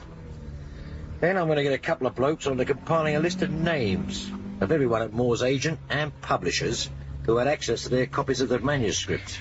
That'll be a job and a half. Yeah, I know. The manuscript was copied for a bloody good reason. What are we going to be doing? Well, I don't know about me, but you, Sunshine, are going to do a bit of sleuthing into the activities of the Britain Forward for Freedom Party.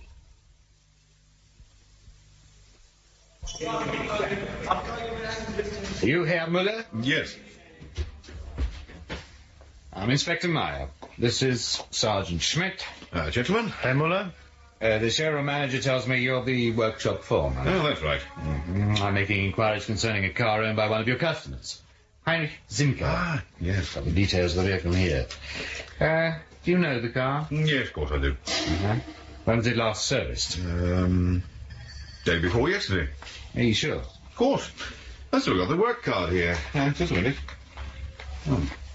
Here you are. Oh, thank you. Is this all the work you did on his car? That's right. Just a 10,000 kilometre service.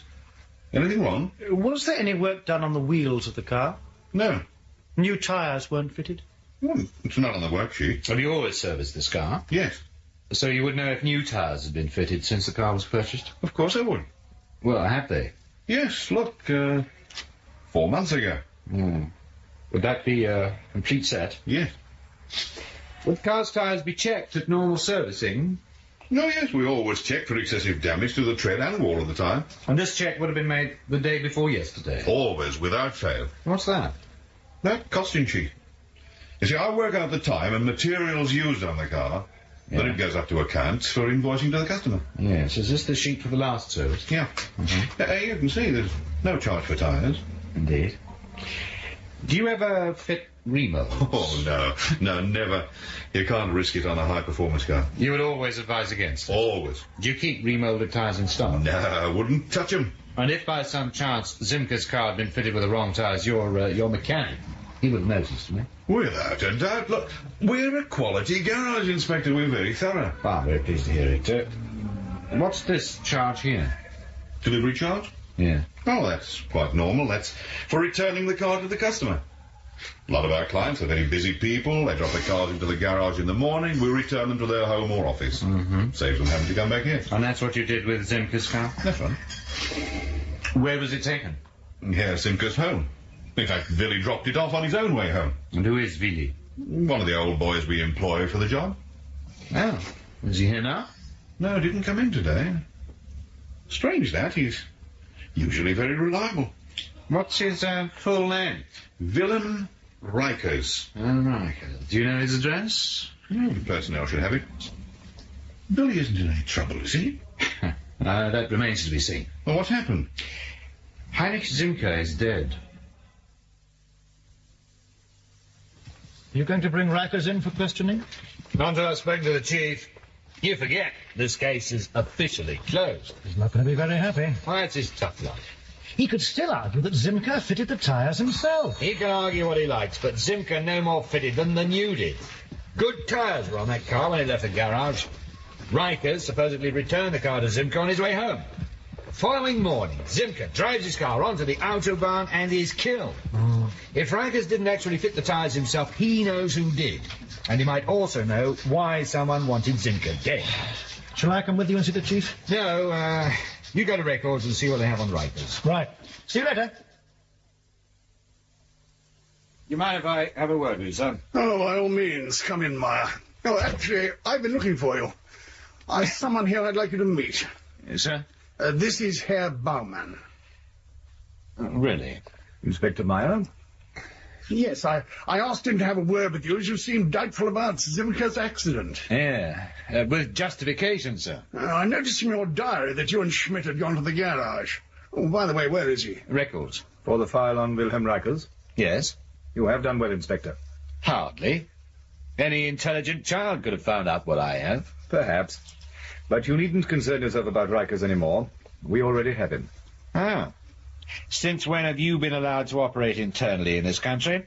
Your function is purely defence. Internal security is handled by the civil police. You're quite right. And at the same time, you've answered your own question. The Zimker affair is no longer an internal matter. Then why weren't we told? That's why I'm here now. I wish to reassure you that this business is in good hands.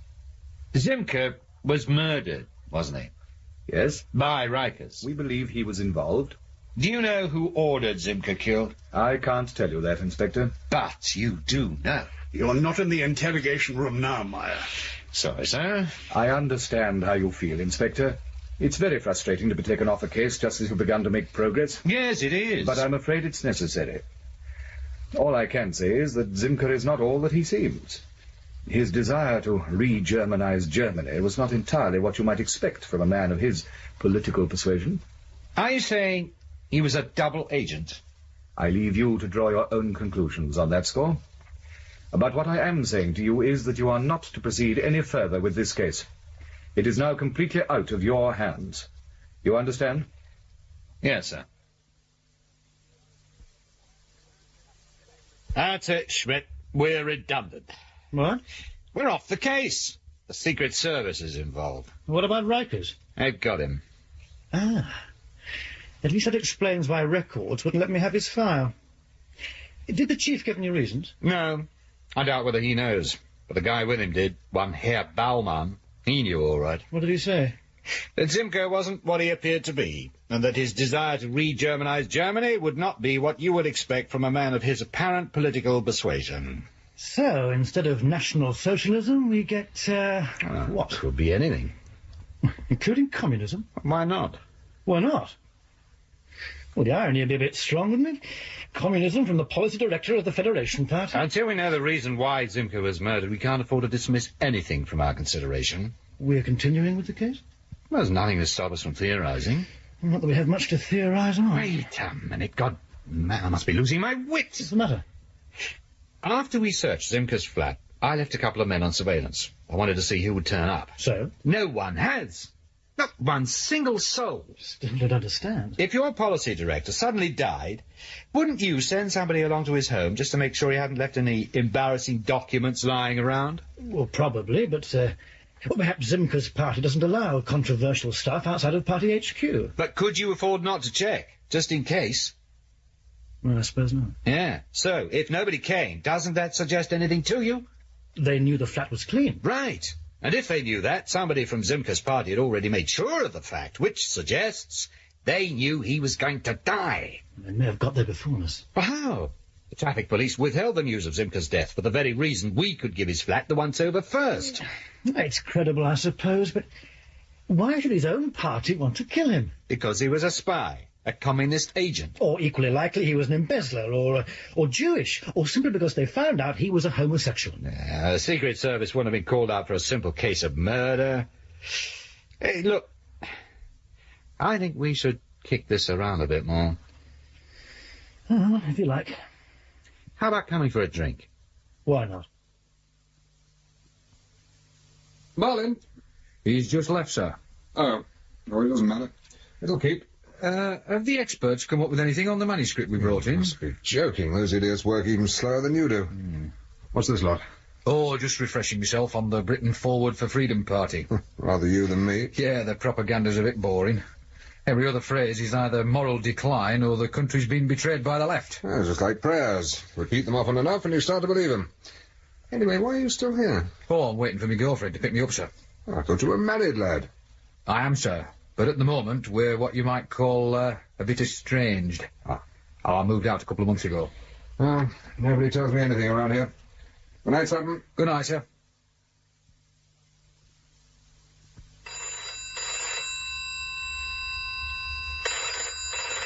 Oh, I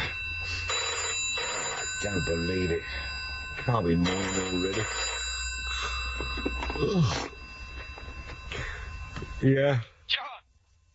Yeah? This is Vin. How are you, my friend? Do you know what time it is? Yeah, it is late. I'm very sorry. Well, what do you want? Are you still on the Dempster case? Yeah, why? Any progress? But couldn't you have waited till the morning to ask that? Yeah, I'm sorry. are you drunk? Oh, a German never gets drunk, though it's true. I have been celebrating Oh, why? my redundancy. You what? Look, knock it off, Vim. I want to go to sleep. I'll phone you tomorrow. John, this is important. It's about Simca. What about him? Secret Service have taken over the case. You're joking. I'm drunk, John, but I'm not joking. Then you better be careful what you say. You might wake up regretting this conversation. I don't think so. There's something else I should tell you. Simca was murdered. Are you sure? Of course. Look, Vim, I think you better sober up before you say anything else. As far as I'm concerned, we haven't had this conversation, all right? I'll call you tomorrow. If you want to tell me again, that's fair enough. But for the time being, go to bed. And shut up and sober up, okay? But there's more. Go to bed, Vim.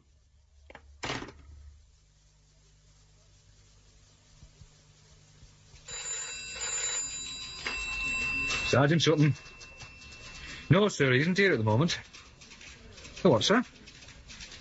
Oh, I see. When? I'll tell him, sir. Tell me what? Who was that? Oh, the super. He said the experts come up with something. Oh, about bloody time. Good morning, gentlemen. Right, what have you found? Quite a bit, Superintendent. Quite a bit. But I must first ask if you have all signed the Official Secrets Act. Oh, stop mucking about. Of course we have. Haven't we? I have. Well, there you are. Good. And I can proceed.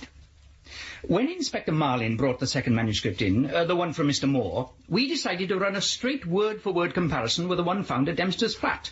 And the first thing we noticed was the difference in typeface. Brilliant. Bloody brilliant. 7,500 a year this bloke gets. Please don't be facetious, sir. I also happen to be worth every penny. Now, as you can see, the copy found in Dempster's flat has been typed on an ordinary machine. Inspector Marlin's copy, obviously, on an electric model. Now, the next thing we found was much more interesting. Here's the list. As you see, a total discrepancy in the names of characters in the two manuscripts. Now, I wish to reserve judgment on the names in the Dempster copy until I put them through the computer.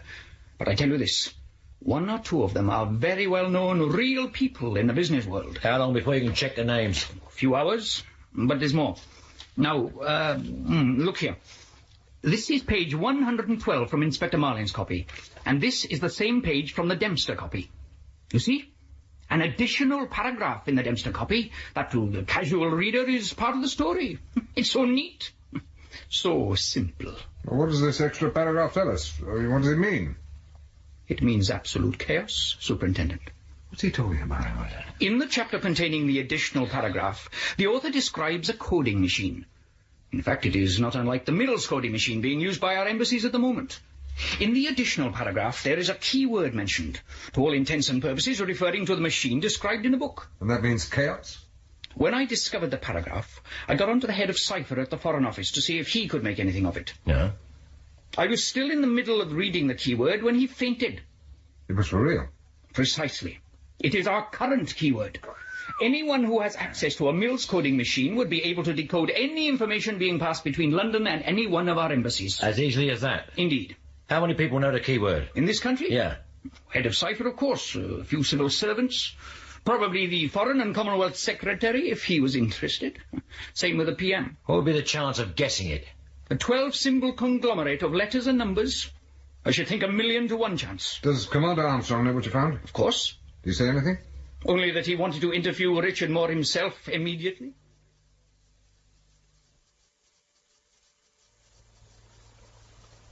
Do you think Moore's mixed up in this? We'll soon find out. Taking his time. Yeah. Have a look through the window. Right. Oh, my God. What's up? Come and see for yourself. It's Mr. Moore. Get that bloody window open.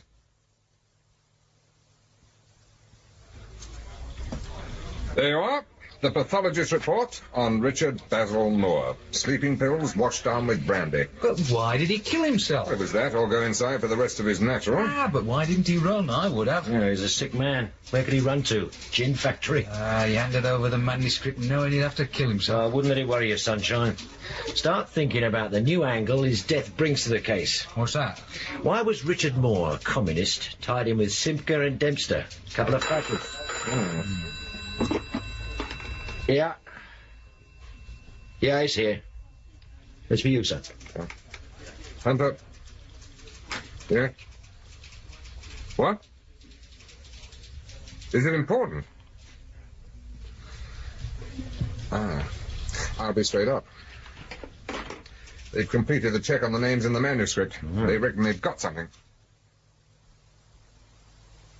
Identifying a list of names without any other information is rather difficult. Yes, but you have succeeded, right? Not entirely to my satisfaction, Superintendent. You see, I had to make rather an important assumption. What was that? That all the names belonged to the same group.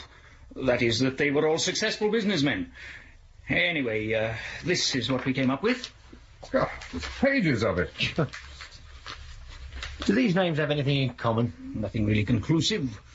Several of them were at Cambridge at the same time, but that doesn't necessarily tie them together. As with the fact that a lot of them share the same club. Which one's that? Blackets. Blackets. Well, they must be involved together in some way, otherwise they wouldn't be on that list. How about their youthful flirtation with right-wing politics in the 30s? Amazing number of them seem to have known Mosley in their youth. That's more like it. Yeah. Anything else? Well, actually, there is. And I can tell from that smug manner of yours that you've been saving it. May I have the computer readout back? Thank you. There. Dinsdale, Sir Andrew. Permanent Undersecretary, Foreign and Commonwealth Office.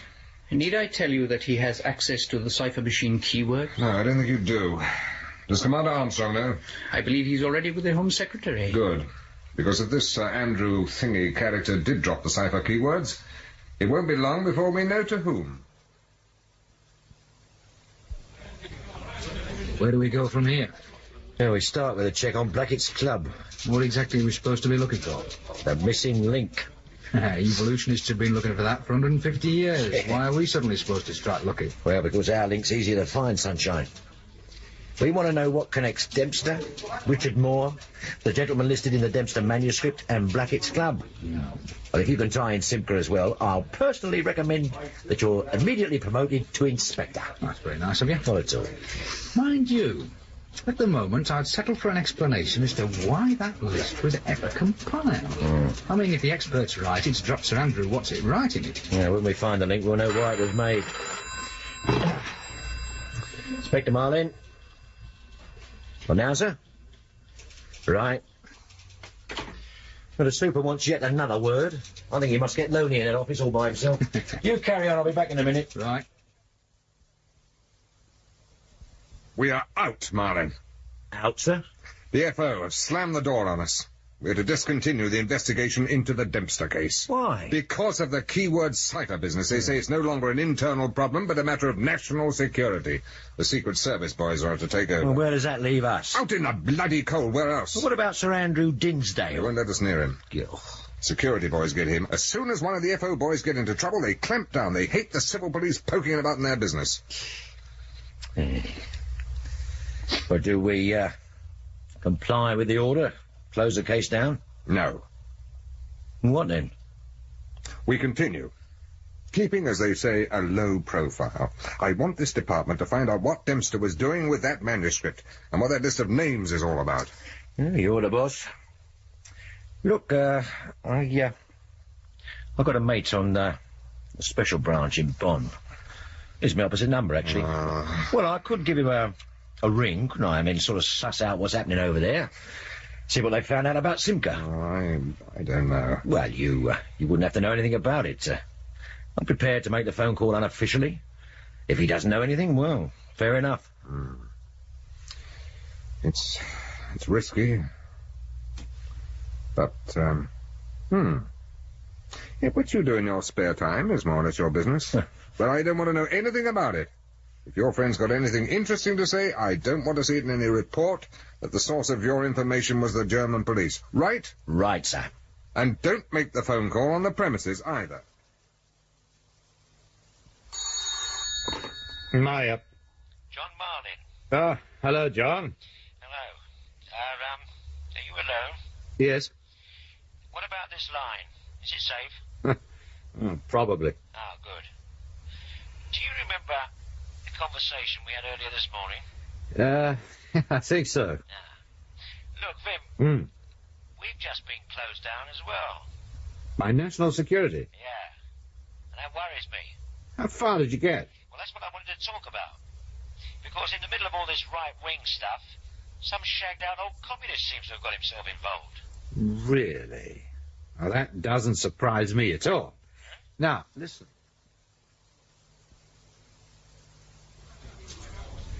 Oh, yeah, where have you been? Out. It's a bit unfair, you know. I'm up to my eyeballs in paper, and all you do is keep wandering off. One of the privileges of rank, Sutton. But don't fret, lad. I've not been wasting my time. What have you been doing? I've been on the blower to Germany. Oh, your friend again? I don't know why you don't join the German force. Not much advantage in that. They're suffering from the same problems as us. Oh, they've been closed down as well? Yeah. But in spite of that, our conversation was very interesting. Can you trust your bloke? Yeah, I think so. What did he have to say? He said that Simca was murdered. No doubt about it. No. The scar was fixed. But why? Well, what if I said it was because he was a spy? A double agent? A communist who'd infiltrated the Federation Party? I'd inquire which pub you made the call from and how many you'd had while you were there. None more's a pity. How official's all this? Well, the death bit's for sure. The spy bit's pure speculation. But it's speculation that begins to make sense of this case. Because if Simca is a communist, then Richard Moore slips in nicely alongside, eh? Yeah, I suppose so. But we know for a fact that Moore allowed his manuscript to be used as a carrier for highly secret information, right? Mm-hmm. The manuscript turned up in Dempster's flat. Destined for where? Well, we've assumed Simca. Yeah, with Dempster as messenger boy. Yeah. Now, contained in that manuscript is a list of names. Some of them we know have strong right-wing convictions. Well, who'd benefit most from a list like that? Someone wanting to cause trouble. Right. Who'd want to cause trouble for the extreme right? Well, anyone with any sense. Don't be a jerk. That manuscript was destined for the Kremlin, or thereabouts, along with the cipher keyword. I suppose it's possible. Possible. So, John, lad. Ah, I'm not so sure. I've lost money on bets like that in the past. What we still don't know is who compiled the information for Moore and where he got it from. What about Dempster? Oh, I don't see it myself. He's hardly ever in the country, is he? I mean, the person who got that lot together, he'd spent a long time building up contacts. I mean, that sort of stuff doesn't just fall into your lap, does it? Unless your lap was in the right place, that is. What do you mean? Suppose there's a Simca in the Britain Forward Party lot. Yeah, it could be. Oh. Well, in that case, it could mean that this list is of all the special members. The elite. The ones who don't want it known. Yeah, but most of the party's top brass have been there for years. I can't see one of them having that sort of change of heart. Then it must be a younger man. Relative new boy in the party. And he'd probably be a member of Blackett's as well. And one who knows Richard Moore. And there can't be many of them. Well, we better get on with it. Just one question. What information did you exchange to get this stuff on Simca? Why do you want to know? Well, it's just that when I come up in court for contravening the Official Secrets Act, I'd like to know what the secrets were. I told him about the manuscript. On an open line? It was an STD call from a British phone box. So don't worry. I got you some coffee, sir. Oh, thanks. Have you heard Wilhelm Reichers has been released? No? They said there wasn't enough evidence to charge him. What the hell is going on? Now, you tell me. I also heard that Reichers was in the SS during the war. Well, that doesn't surprise me. Neither would the fact he was a member of the Federation Party. You're convinced that Simca was murdered by his own party, aren't you? Yes. But why? I mean, where's the motive? Look, if you were a member of a right-wing party and you found you'd made a communist spy your policy director, how would you feel? But we can't know for certain Zimker was a spy. I just had a phone call from a friend. Apparently, a manuscript has been found in, well, somewhere, and destined for Zimker. It contained what's believed to be a membership list of the most influential members of a group probably affiliated to the Federation Party. Now, if Zimker was collecting that sort of information about other groups, there's every reason to believe he was doing the same with his own party. But what would he want with the list? All information's useful when you're out to cause trouble. Now, look, I want to have another look at Zimker's papers. What, those at his flat? Yes. If we were caught, my God, we'd be for it. That's why I'm not asking you to come. But you think it's worth the risk? Yeah. All right. Well, when do we go? This evening. Oh, can we call it a day? No. I can't concentrate anymore. I must know more about Blackett's than any man alive. Have you got any fags? Yeah. Ah. I mean, we don't even know what we're looking for, do we? No. Well, gentlemen, how is it going? It isn't. We don't even know if we're looking in the right place. Oh, we are, sir. Did you ask Records to run a check on Dempster's flatmate? Well, Simmons? Yeah, routine check. I asked yesterday. I am still waiting to hear. Well, his file came to me by mistake. It's been sitting in my in tray since yesterday afternoon. Feast your eyes. Parking tickets? Right. Look at the top three. Look, where he was given them. Marston Avenue. Does it ring any bells? Yeah. That's where Richard Moore lived. That's right. Simmons was Moore's accountant. Who says? Moore's secretary confirms it. I've just come off the blower to him. Simmons is our man. So it seems. He is also accountant to Blackett's and the Britain Forward for Freedom Party. Bloody hell. We had him right here. That's right, and I want him back. Well, would you like to go and fetch him? Won't the Secret Service object? Most strongly, I should think. But I noticed that a couple of these parking tickets are overdue for payment. I'll have a word with the traffic division, see if they wouldn't mind us popping round just to remind Simmons about them. How long do you reckon it'll take? Oh, I don't know. The thought of going through all those books. It could take weeks. I won't need to. If Simcoe is consistent in how he transmits his information, we should be looking for a manuscript. Do you remember the carbon copies of the magazine articles in Simcoe's filing cabinet? Yes, what about them? We'll start there. But what will we be looking for? Names. Information that seems out of place in the article. Is that all? Surely you wouldn't want it any easier. Pull over, let this lot pass.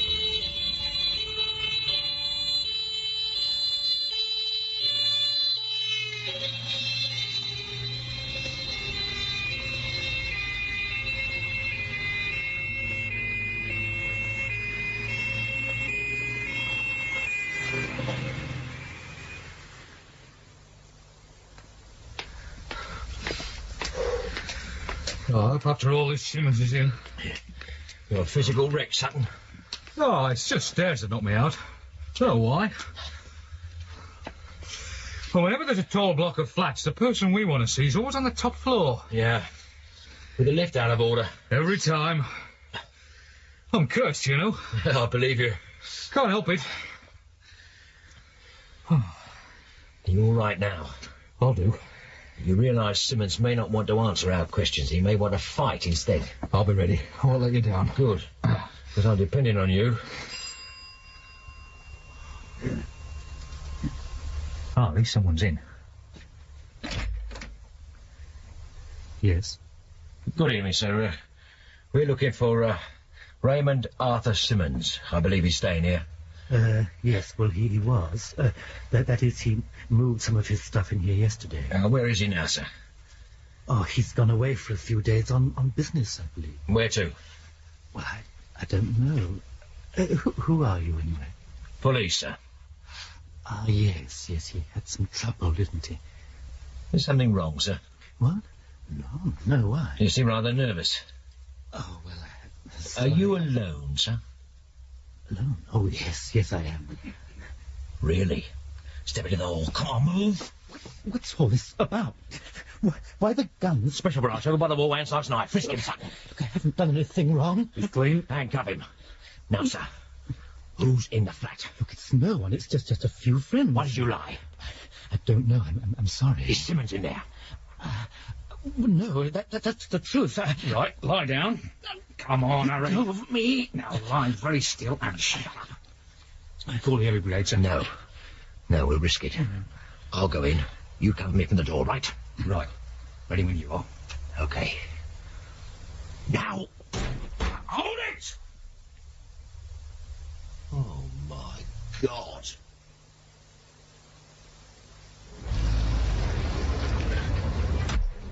Can't be Zimka's flat. The fire chief's over there. Hey, get back on the other side of the barrier. Please, Inspector Meyer, what's happening? What does it look like? Which flat? Number 15. Zimka's. Anybody hurt? No, everyone's been accounted for. Uh-huh. Is the damage extensive? We've managed to contain the fire to the flat, though that's a write-off. Any idea what caused it? Gas leak. You sure? The flat had been empty for a couple of days, probably a faulty valve on the cooker. There's no doubt. Well, the fire started in the kitchen. Escaping gas is usually the reason when a fire starts in an empty flat. Don't worry. Police will get a full report tomorrow. I wonder. Sir? This fire. One hell of a coincidence. It could be an accident. I know. But I also know it doesn't take much skill to fix a gas tap.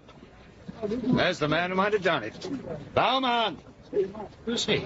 The security man I met with the chief. Bowman! You go back to the car. I'll be with you in a minute. All right, sir. Inspector Meyer. Hey, what a coincidence. I didn't realize Special Branch was called out for crowd control of fires. I just happened to be passing. It's a great shame one of these fine buildings is damaged. I hope they can restore it. May I ask what you're doing here, sir? Get that tender out Like of you. here. I just happened to be passing. On my way home again. You realize it's Zimka's flat on fire? So I gathered. A great shame. Even more so, as the Secret Service won't be able to examine Zimka's papers. Is that so important? There's a rumour going round. Zimka was a communist agent. Rumour? I thought I'd handed that one to you the last time we met. Aren't you bothered Zimka was a communist agent? Not particularly. Why not? Could you summon up much concern over a left-wing pervert who had managed to infiltrate a right-wing party? Then why did you shout national security and take the case out of our hands? I don't think I've ever shouted in my life. Somebody did. I really can't understand why you're so concerned. Because I smell a cover-up. And it concerns me when it's done by the Secret Service. Come now. The Federation Party is a collection of silly old men with their heads buried in the past. So why was Zimka a threat? And why was his flat destroyed? The fire was an accident. Ah. The fire chief confirms it. I might have found that more acceptable if I hadn't found you warming your hands by its flames. All right, Inspector. We'll have a little talk if that's what you want. How much do you think you know? I'm not sure of anything. If I tell you what I can, you'll stop ferreting about, wasting your time? I might. All right, but you'll be disappointed. There's very little. About 3 months ago, we had what we call a blowback. That is when classified information has been transmitted to the other side, and, for one reason or another, we get to hear about it. Yes. Forever vigilant, we traced the source of the leak to some humble clerk in the Ministry of Defence. It was pathetic. The stuff he was passing on was of such low quality you were able to read about it in the newspaper the following day. Anyway, after interviewing him, it transpired that his motivation was not to see the red flag flying over the Bundestag, but quite the reverse. He was a fully paid-up member of the Federation Party, and the contact he passed his information to was also a member of that party. Zimka? Correct. So what did you do? We kept an eye on Zimka for a while, and found that all his sources were as pathetic as the defence clerk. And they all believed they were helping the Federation Party in their fight against communism? That was the sad mockery of it all. Then why didn't you arrest Zimka? To be honest, we didn't think it was worth it. The effort in collecting enough evidence to secure a conviction wasn't worth the man-hours involved. So instead, we decided to knock him from his perch, hoping at the same time to throw the Federation Party into a paroxysm of paranoia by leaking to them that their policy director was a communist agent. Neat. Neat? We laughed ourselves sick over the irony of the situation. And then sat back and let them murder Zimka. Not quite. Things just got out of hand. We thought they'd just kick him out in disgrace, and at very most all he would get was a working over from some of the more enthusiastic members. Oh, you know how it goes. We didn't expect them to kill him. Ah. That still doesn't explain the national security scare when they did. We had blundered. If we allowed you or the criminal police to investigate his murder, you might have discovered our involvement. And we have our pride. And then we remembered that Zimker was a spy. And sometimes spies get killed. It's what you might call an occupational hazard. So we decided to close your investigation down, to avoid any unnecessary embarrassment. I see. Do you actually expect me to believe what you've just said? Take it or leave it. It's all true. Oh, it's true that Zimker was using his position as policy director to gather classified information. But the scale he was working on, now that's a lie. I know for a fact he had at least one contact in London who was passing him high-grade information. Oh, you have been busy. I also know that one important British civil servant has been arrested, and that Jonathan Dempster, Zimker's associate, has been murdered. Now, that's not small-scale, that's international. So why the cover-up? You tell me, Inspector. Because you're scared. Zimker's London contact had compiled a list of important people. Perhaps, like the civil servant, they were all prepared to pass on high-grade information, believing it was going to help the cause of the right. But all the time, Zimker was slipping it through a chink in the Iron Curtain. That is in Britain. Perhaps we are less gullible. Oh, I think not. I believe you got onto Zimker via one of your so-called blowbacks of classified information, but I think it more likely that you were horrified by the quality of it, and that when you finally traced Zimker, you were even more horrified when you realized that so many important Germans were prepared to give so much for that particular cause. You certainly have a very fertile imagination. Rubbish. On Zimker's murder alone, you have enough to bust the Federation Party wide open, but you didn't, because you were scared of what you might find, the important names that might come to light, and that's why you've destroyed Zimker's flat. You didn't want to see what was there. Times have changed, Meyer. The extreme right is harmless. The new bogeymen belong to the left. Men like Zimker, who exploit diehards, like the members of the Federation Party, develop their own revolutionary ideals. They're the men you should be watching. They're the sort of men who offer the real threat nowadays. You're a good detective. You've scratched around and found out a lot. We need more men like you. Your only problem is your reasoning is a little out of focus. You're placing the wrong interpretation on what you find. Am I? I don't think so. You just don't want a scandal. It's not good for our international standing to announce that even one of our major industrialists still hankers after the good old days. You're wrong, Meyer. What would you do if I found a membership list of this neo-fascist group? It would be embarrassing. If it were published, we'd be forced to act on it. Of course, the public would demand it. But there are always problems about lists of names. You can never really be certain how a person gets onto them. I mean, on closer examination of your list, we might even find your name. You what? Or that of your parents, or a close friend, or even your wife. It's politics, Meyer. We don't want to know any more about Zimker. The case is closed. Forget about him. And in return, I might forget about this conversation. So, it's all true. Go home, Inspector. You've had a busy day.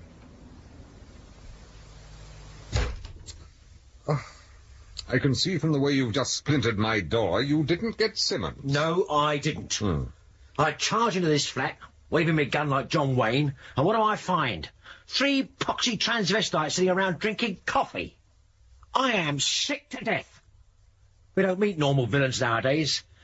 I went along expecting to arrest a communist agent. Well, don't let it get you down, Marlin. Simmons has been found. Oh, where? East Germany. Oh. Intelligence reported he was seen getting off a scheduled flight to Dresden yesterday afternoon. Yesterday afternoon? Yes, he went straight from this office to the airport. Oh, Needless to say, Armstrong wants my guts. You see, we all have problems. You realize this case has been one great monumental shambles from beginning to end. Well, I can't blame you. We did our best. We were even taken off the case. We had Simmons. We had him in the interview room. We let him go. That's all Armstrong sees now. Well, at least he didn't get the manuscript. He doesn't have the names or the keyword. That's very slight evidence to present in mitigation. Yeah, so what happens now? Suspension pending an inquiry. No, thank God. How come? Because of this. Note how Special Branch receives its information nowadays via the evening paper. Sir Andrew Dinsdale dead? That's what it says. Fell to his death. Oh. From his own office window. It's very convenient. Oh, they can't blame us for that. Secret Service wouldn't let us near him. Yes, you're right. And that is why we're off the hook. What do you mean? Because there won't be any need for a trial. I don't understand all this. Well, if you can remember back that far, Sunshine, Sir Andrew's name was one of many found in the Dempster manuscript, right? Yes. And many of the other names belong to distinguished men of commerce and industry. Now, if Sir Andrew had gone for trial, someone, somewhere, might have started asking questions about those other names. And as this is probably the unpublished elite of the Britain Forward for Freedom Party, that would have caused a lot of embarrassing questions. Yeah, like, for example, what actually constitutes their support. Precisely. Were they offering goodwill or hard cash, or, like our friend Sir Andrew, national secrets? And his death saves all these questions. Right. After all, this is the glorious land of the free. It's not illegal to belong to an extreme right-wing party. It's just an excuse for a big cover-up. It's called playing politics. As far as our careers are concerned, we should be grateful. Big deal. I always fancied myself as an honest cop. This is Special Branch, lad. You can't afford fantasies like that when you're in this squad. So nothing at all will happen. Oh, yes, something will happen. Armstrong will send for me and give me a right mangling. I will come back here and give you, Marlin, the same. Then I'm sure you'll go out to Sutton and your other minions and do likewise. That's what will happen. Oh, what a farce. After all this, we still don't know who murdered Dempster. I would think it's likely the same people who murdered Zimker. Anyway, the case doesn't concern us anymore. It's been handed over to the CID. Oh, what'll they do with it? Kick it straight into the unsolved file if they've got any sense. Because they won't make any progress with it. The Secret Service will see to that. Well, cheer up, Sutton. It's not as bad as that. Let's go and have a drink. Better still. Let's go and have several. In Dogtooth by Eric Seward, Detective Inspector Marlin was played by John Hollis, Detective Superintendent Hunter by Manning Wilson, and Detective Sergeant Sutton by Eric Allen. Detective Constable Down, Alan Devereux, Mr. Simmons, Halleck Cotter, Richard Moore, Hayden Jones, the expert, Ray Llewellyn, and Mr. Sinclair, Philip Garston Jones. Inspector Meyer of the German police, Geoffrey Matthews, Sergeant Schmidt, Nigel Lambert, Chief of Police, Alan Lawrence, Herr Muller, Ralph Lawton, and Herr Barman, Roger Hume.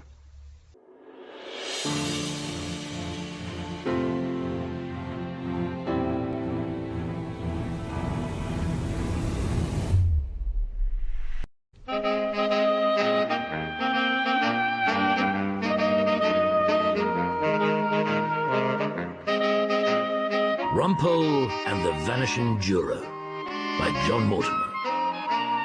With Timothy West as Horace Rumpole and Prunella Scales as his wife, Hilda.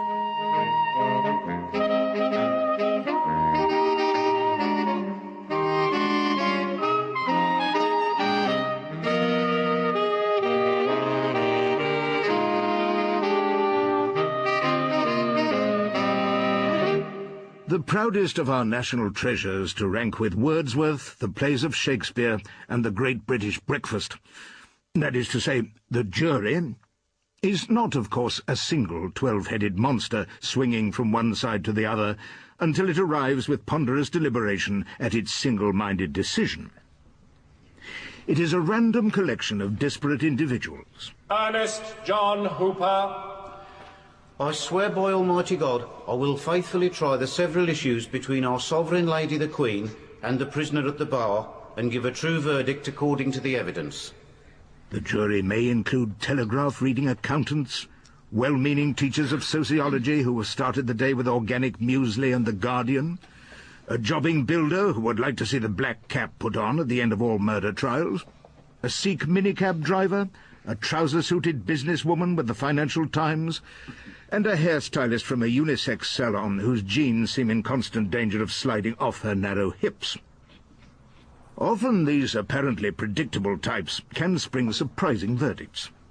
The muesli-eating professor may believe that prison works, and the builder may be a stickler for the presumption of innocence.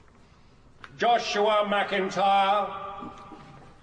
I swear by Almighty God, I will faithfully try the several issues between our sovereign lady the Queen and the prisoner at the bar and give a true verdict according to the evidence.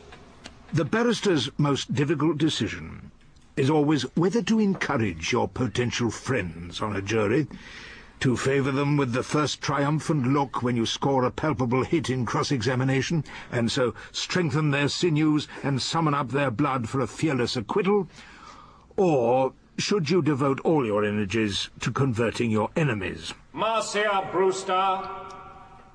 I swear by Almighty God I will faithfully try the several issues between our sovereign lady the Queen and the prisoner at the bar and give a true verdict according to the evidence. Marcia Brewster was a woman probably in her 50s, who in the trial always arrived a little late, as though she'd overslept or been involved in the usual immobility of the circle line. She would push her way, murmuring apologies, past the knees of frozen-faced jurors, and then flash me the friendliest smile. One that not only wished me well, but promised her full attention. So, as you can imagine, I concentrated on stoking the fires of Marcia Brewster's admiration in the hope that she would warm the cold hearts of fellow members of the jury. All was going well, until one morning, in the middle of the trial, as rare things will, she vanished.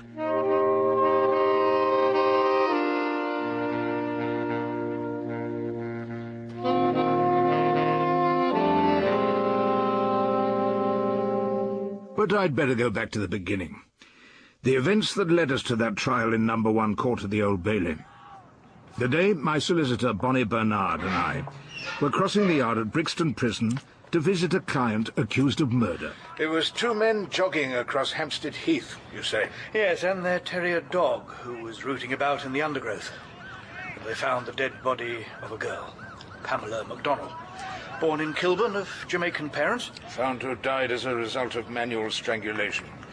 Single-parent mother, part-time actress, lap dancer. What may that mean, Mr. Bernard? Nothing to do with Lapland, I suppose? Well, not exactly, Mr. Rumpole, no. So, did she dance in people's laps? In close proximity to. Yes. Gracious. You solicitors know everything. Our client, Mr. Skeet... Yeah, Neville J. Skeet, he always calls himself. Beats me why I should have wanted to kill a young girl he'd never really met. Don't you worry, Bonnie Bernard. That's what we're here to find out.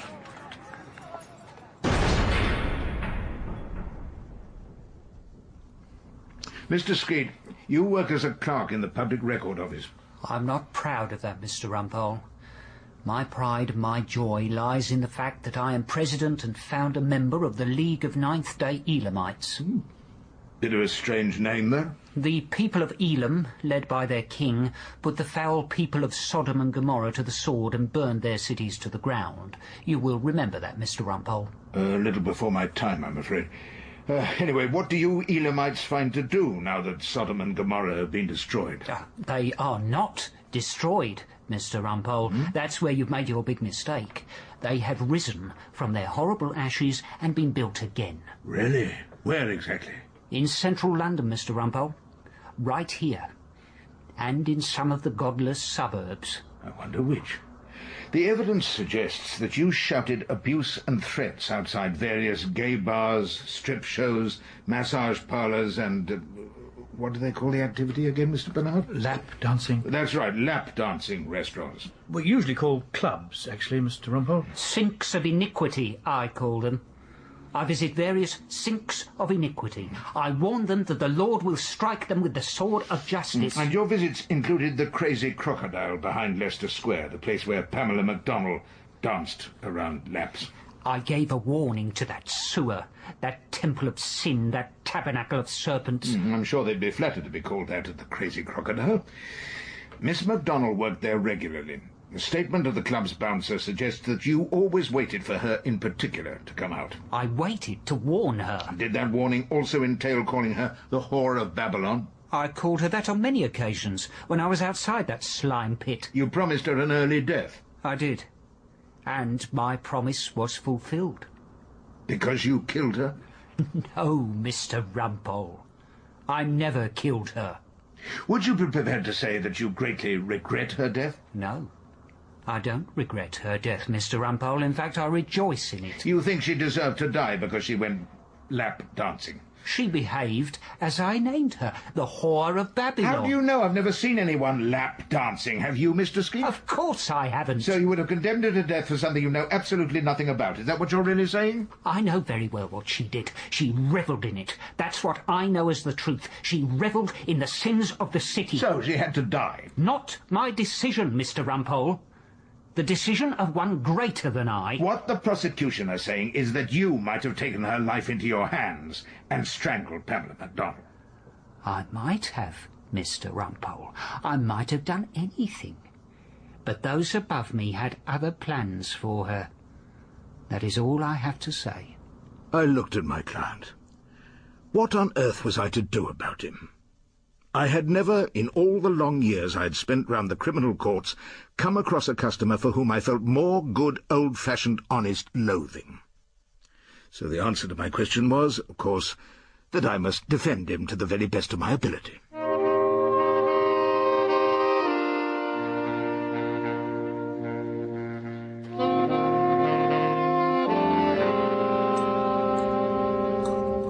Rumpole, I've been talking to Dr. McClintock about you. I was right. Oh, yes? Pleased, was he?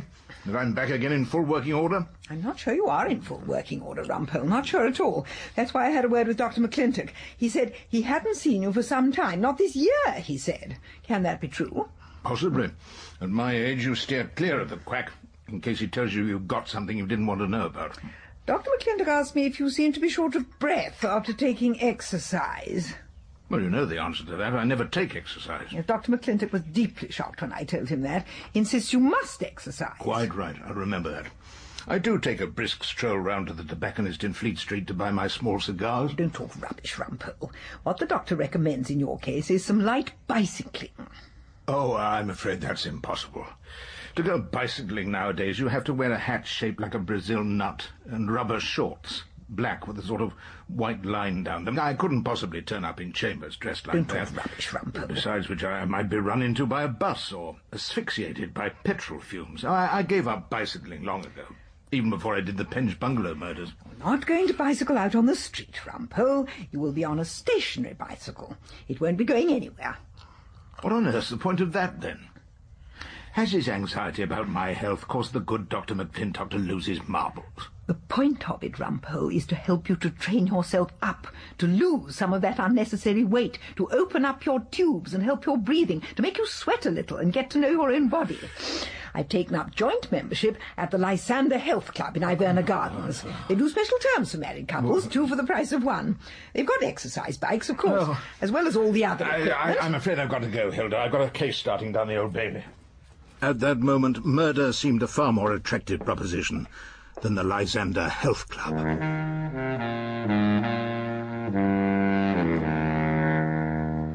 In a bizarre world of fire and brimstone, cities fallen into sin, and a beautiful woman condemned to an arbitrary death, Court number 1 at the Old Bailey seemed, on the morning the trial began, to be an oasis of sanity.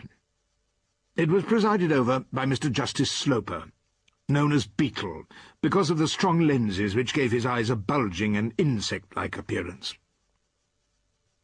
The prosecution was in the hands of Adrian Hoddinott, a tall and languid learned friend who always said that he stayed at the bar merely to keep his Great Dane Ophelia in the state to which he had become accustomed.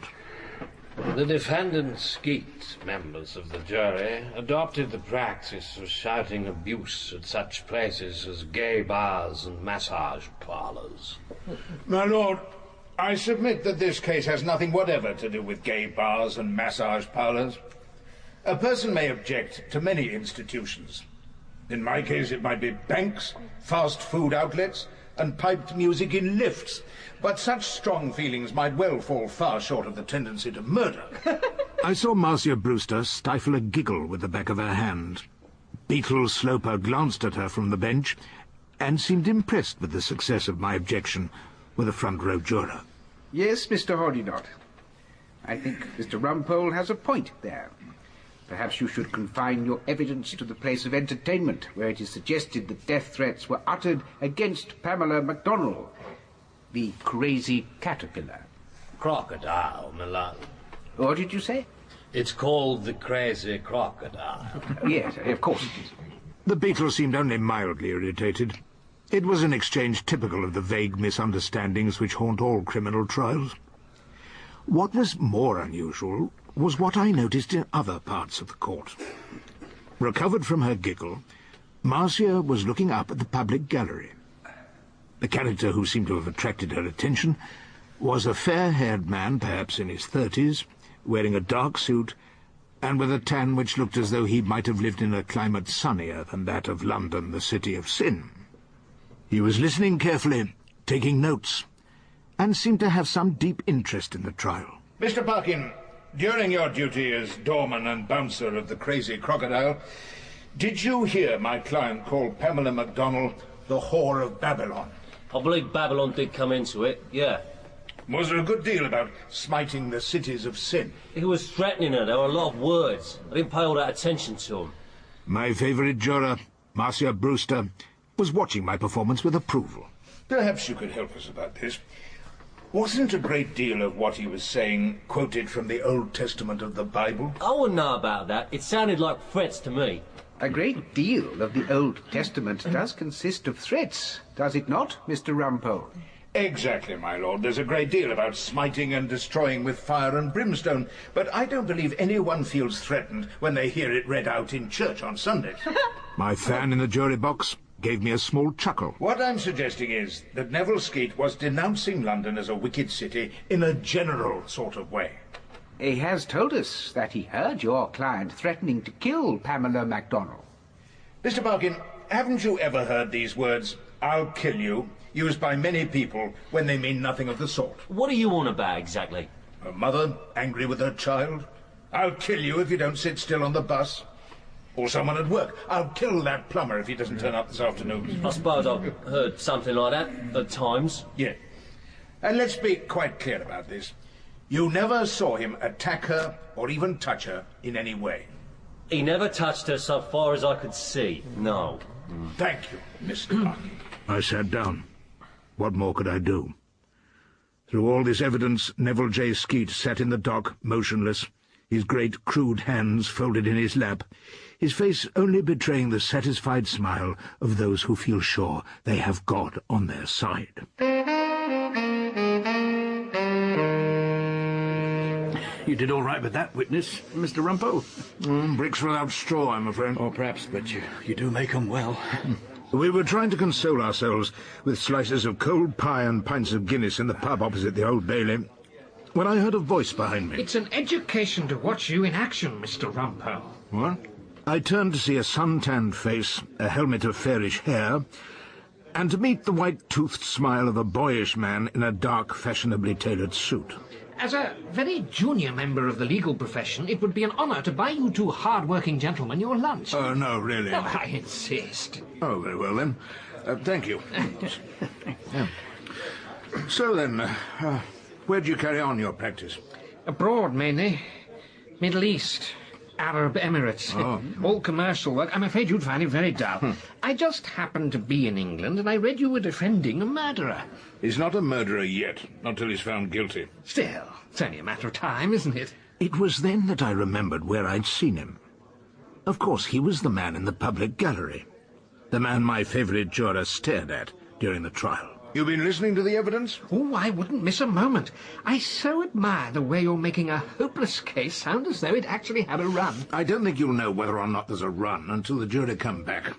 You may be surprised yet.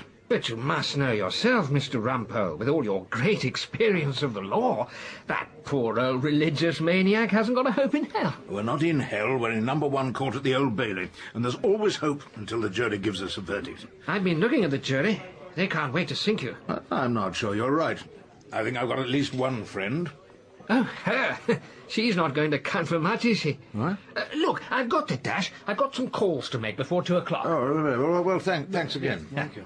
As he swept up his change from the counter, I saw a sun-browned hand, a wrist decorated with a discreetly expensive watch, a glittering cufflink, and he was gone. No doubt to make his calls and then climb back to the public gallery before I even had a chance of asking his name. Smart young man.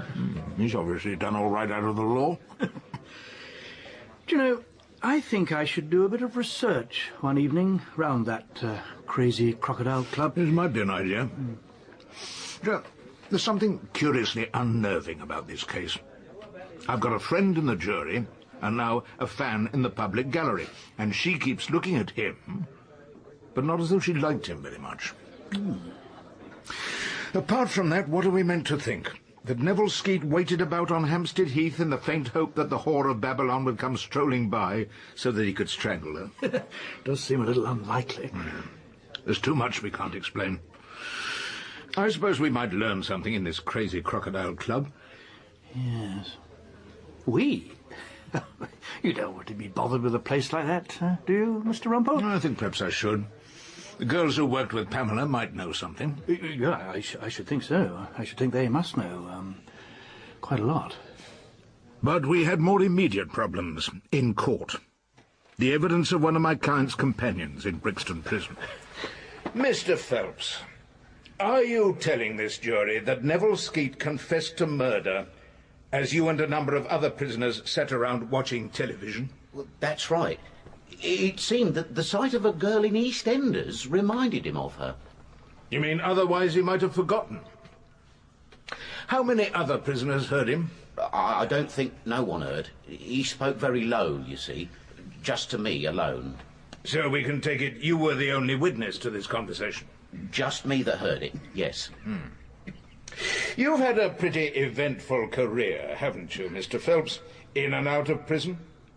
I've been in a bit of trouble and what have you, yes. What have I?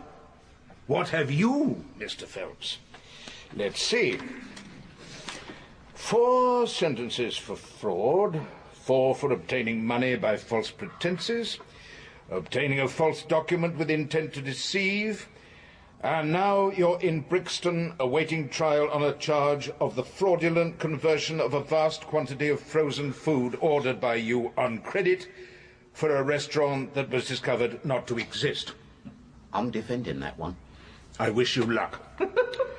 Marcia Brewster liked that and gave me a small congratulatory giggle. I even noticed smiles on some usually hostile jury faces. So, it comes to this, doesn't it? Time and time again, you have been proved beyond reasonable doubt to be a fraud and a swindler. If you like to put it that way, yes. Oh, I do like to put it that way. I'd like to make it clear to the jury that my client's so-called confession depends on the word of a convicted liar.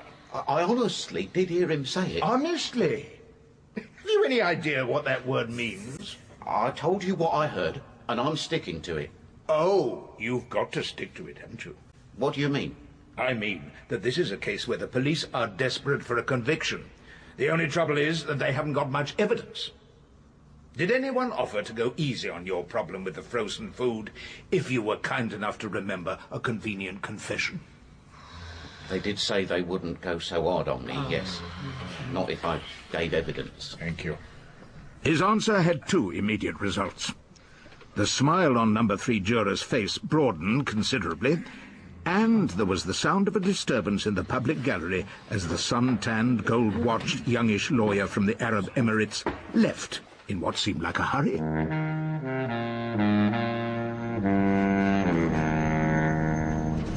When that day's proceedings were over, I was in an Old Bailey lift with Bonnie Bernard when number 3 juror got in, just as the doors were closing.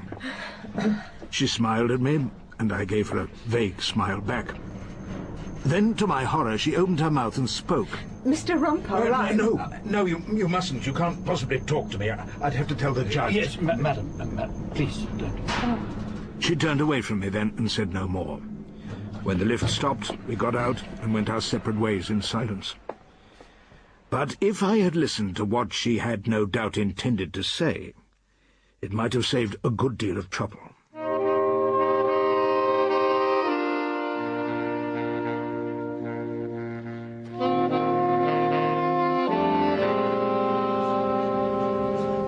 There seemed to me to have been a time, in my boyhood, when bicycling was a source of pleasure. Not struggling up a hill, of course, not pedalling through rain with frozen fingers on a slithery road, but coasting down a gradual incline on a spring morning with a light breeze behind you and the 3-speed rally ticking away happily. But bicycling in the Lysander Club was a different story. There was no fresh breeze, no bright green leaves of spring, merely air conditioning, piped music, and a pervading smell of massage oil. There was a little clock on the handlebars of the bike, which I was instructed to keep flickering above a certain mark. It was, I'm afraid, dropping like my spirits, as my journey began to feel like a long path uphill to infinity, when a voice behind me called out, "Oh, well done, Rumpole. We'll have you in the Tour de France yet." I turned to see Lucy with an eye, our Chamber's head of marketing, wearing thick leggings as though equipped for a hike through Outer Mongolia. Lucy, you're not a fellow sufferer at the Lysander Club? Oh, yes, I am. I persuaded Hilda to get you to join too, when we talked at the last Chambers party. We've been having such fun here together. Fun? You have fun with Hilda? Of course. Don't you? In a manner of speaking. She said she'd feed me on nothing but organically grown rocket salad and vegetarian rissoles, unless I promised to spend at least an hour in the gym. I suppose you might call that fun? It's because she loves you, Rumpole. She wants you to keep fit now that it seems you're not going to die. Come on, I'll buy you a coffee.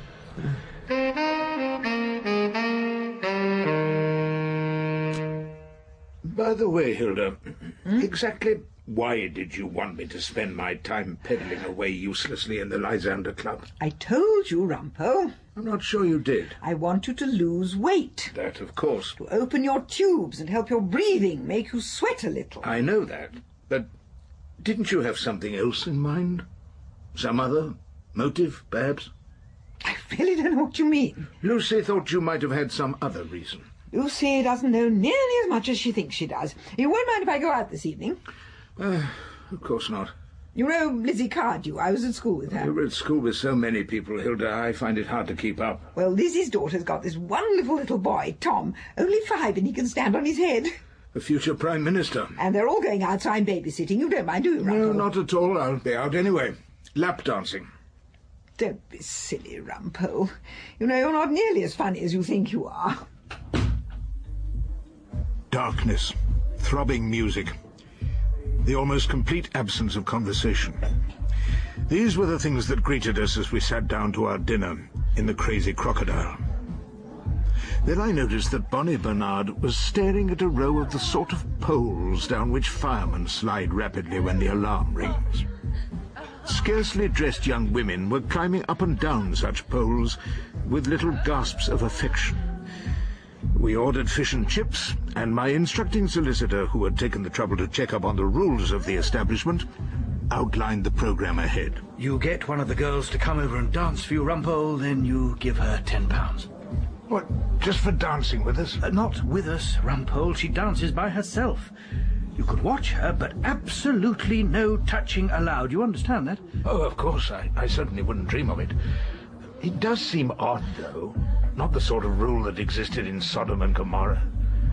Was Mr. Skeet simply wasting his breath when he called for fire and brimstone to destroy this apparently respectable eatery? Yes, very probably. Shall I ask one of them for a dance, Rumpole? What I'd really like to ask for is a chat. It was odd how easily both requests could be satisfied. Bernard sent a message by a waiter to a girl who gave her name as Christine and duly appeared beside our table. Sliding out of most of what remained of her clothes, she began to dance in a sinuous manner for our benefit. Hello, I'm Christine. Oh, hello, Christine. I understand that you were a friend of Pamela O'Donnell's. Oh, yes. It was so terrible about Pamela. Yes. Oh, the girls all loved her. She was a good friend to all of us. Pamela and I had a lot in common. Oh, what exactly? Oh, we both worked together. You know, on the stage. Oh, you might have caught my mother carriage at the Bricklayers' Arms in Kilburn. It was only a small part, but I think I was quite effective. Did you see it? Intense pressure of work. I've missed all the best things in the theatre lately. Too bad. So, you didn't see Pamela in Dr. Faustus? I'm afraid not, but talking of Pamela... Oh, poor Pam. I just wonder about her son. Is he all right? Cameron? Oh, he's great. Oh, he's going to be a terrific guitarist. There is someone to look after him. Absolutely. A good friend of Pam's. An older woman. Very responsible. Ah. She loves Cameron. And he loves her. She lives quite near and we all do our bit to help. So that's all right. Well, it will be as long as no one tries to take him away. Is anyone likely to? Oh, yes. His dad. Ah. Oh, Pam was always afraid he'd try to take Cameron. Oh, nice talking to you. I've got to go. Oh, there you are, my dear. Oh, bless you. Oh, thank you. Good night. Bernard handed Christine a £10 note, which she slipped neatly into the garter on her bare thigh. Then she had gone, back to slither down the fireman's pole as she waited for another customer. With my usual interest in fees, I discovered that Christine had to pay the crazy crocodile £100 a night for the pleasure of sliding down one of the fireman's poles. She hoped to make that back, and maybe double it, by requests to dance, not only, I was sure, for a couple of hapless lawyers in search of information. Excuse me, my dear. Bonnie Bernard decided to invest in another dancer, but I set off through the darkness and with the music pounding in my ears in search of the gents. Outside the dining and dancing area, I encountered a maze of shadowy corridors with lines of unmarked doors. Growing desperate, I pulled one of them open, hoping to strike lucky or at least find someone to ask. I saw no gleaming porcelain and heard no trickling water. All I saw was an untidy, ill-lit room. There was a table full of loaded ashtrays, half-emptied glasses, and bits and pieces of abbreviated costumes. I didn't know you'd go that far. Oh, there, Two girls, taking time off, were huddled into sweaters, smoking busily and chatting to another, older woman. She was sitting beside a table lamp with a broken shade, stitching away at some minute article of clothing. At first, her face was in the shadows, but as she raised her head to look, in considerable surprise, at me, I had no difficulty in recognizing her as number 3 in the jury, and my number 1 fan. Mr. Rumpole! Oi, out of there now. Well, it's the rule of the house, there's no visitors. Before I could answer her, I was grabbed by the arm. It was the club bouncer, Mr. Parkin, who I'd last questioned across number 1 court of the Old Bailey. I'm just looking for the loo. Yeah, well, then you're going in the wrong direction. We don't want no peeping Toms here. Right. Not even if it's you, Mr. Rumpole. On your way now. And don't do no more wandering.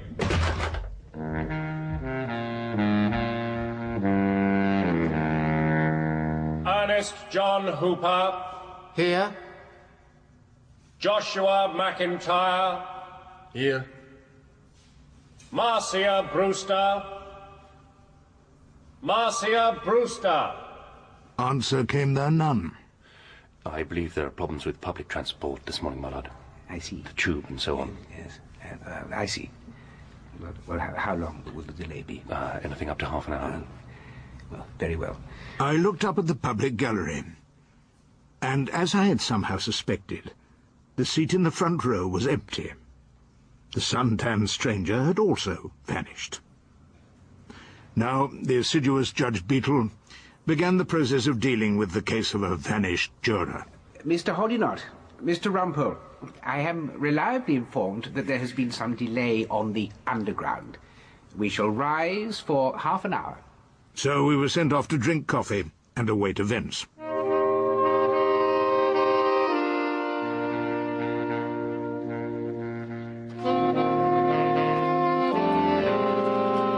A the canteen, I saw the officer in charge of the case, Detective Inspector Leeming, carefully unwrapping a Kit Kat.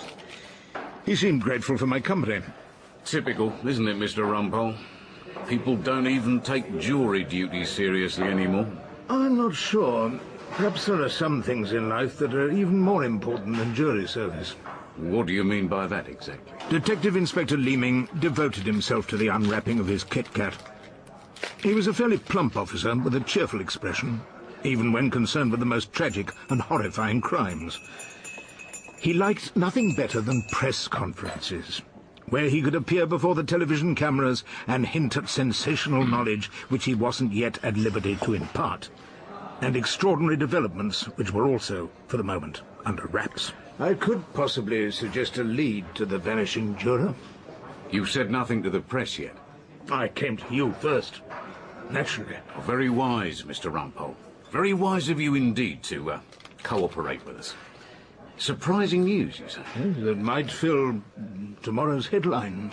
Go on then, Mr. Rumpole. Tell me more. Well, I've got the missing juror's address from the court. Breddington Gardens. That's not far from Hampstead Heath and near West Heath Road, where our murder victim Pamela MacDonald lived with her young son Cameron. You mean we might have something to announce at a press conference, do you think, Mr. Rumpole? I think you might have quite a lot to announce at a press conference. So then I told him. I advised him where he should look and who he should look for. And then we were called back into court. I'm advised that even the London Underground system should have delivered our missing juror by now. Their suggestion is that we now proceed with 11 jurors. Have you any objection, Mr. Hodinott? No objection, my lord. Mr. Rumpole? Yes, I have, my lord. A most serious objection. Perhaps you'd let us know what it is. She's the only person in the jury box who's at all likely to vote for my client, was what I couldn't say.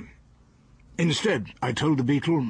That particular juror, Marcia Brewster, has listened most attentively throughout the case. Indeed, she may well have been more attentive and have the facts more clearly in mind than is often the case among juries. It would be a great pity to lose her services because of some minor accident or misunderstanding, which may be cleared up by tomorrow morning. It may be, or it may not. Besides which, I understand that the police are making certain inquiries today, which may have fruitful results. Inquiries relating to the missing juror? I understand so, my lord. Is that so, Mr. Hodinott? There are inquiries being made today by the police, my lord. Very well, then. 10:30 tomorrow morning. But if there's no further news of Miss Brewster by then, we'll have to proceed with the remaining 11. So there was a short stay of execution, during which much had to be revealed. I hadn't told the Beetle the most cogent reason for wanting a delay. Although we were back at work at the Old Bailey, it was still the school holidays.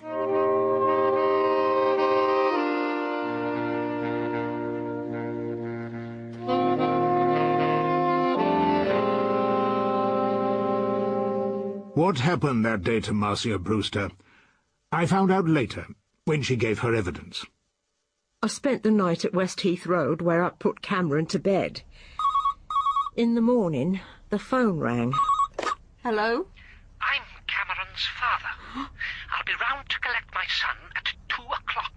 I want his clothes packed and the boy got ready to travel. Oh, no. I know he's there and that you're looking after him. Yes, I am looking after him. Then you've got the message. I'm taking him away from your world of tarts and ponces, his mother's low-life crowd. No doubt you're one of them. I'm taking him abroad. But you can't do that. I won't let you go... Oh. Marcia was in a panic.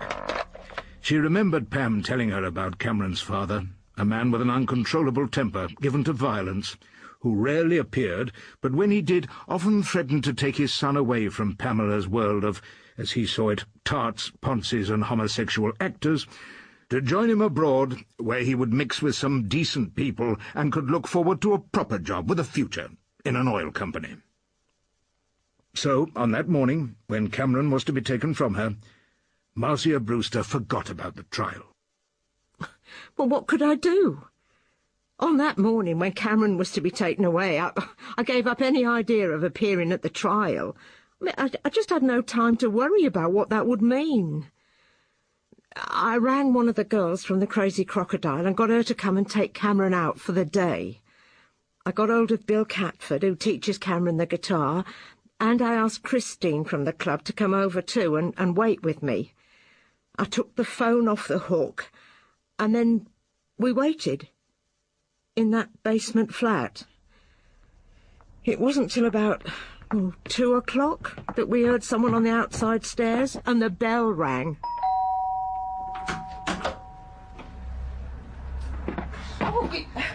Have you got the boy ready? I knew who he was, of course. Pamela had shown me a picture, photos taken when they were happy. I'm waiting. And I'd been watching him in court, every day sitting in the front row of the public gallery. He's not going with you. I told you to have him ready. I said he's not going with you. You won't allow my son to go with his father? Why not exactly? She wouldn't have wanted him to go with you. She? What's she got to do with it now? She's dead, isn't she? You let me pass. I'll get him. You're not coming in here. She wouldn't let me have him. Remember what happened to her? She said she'd stop him leaving the country. My son. You want a bit of the same? Do you? Is that what you're asking for? His strong hands were around my throat. Big, powerful hands. I felt his breath on my face. I tried to call out to Bill and Christine, and then there were footsteps. More footsteps on the stairs. Detective Inspector Leaming. Haven't I seen you in court? Yes, I thought so. We've got some questions to put to you concerning the death of Pamela MacDonald. Inspector Leaming had kept the basement flat under surveillance, of course, as I'd suggested. And so Pamela's murderer was set on his long road back to the Old Bailey.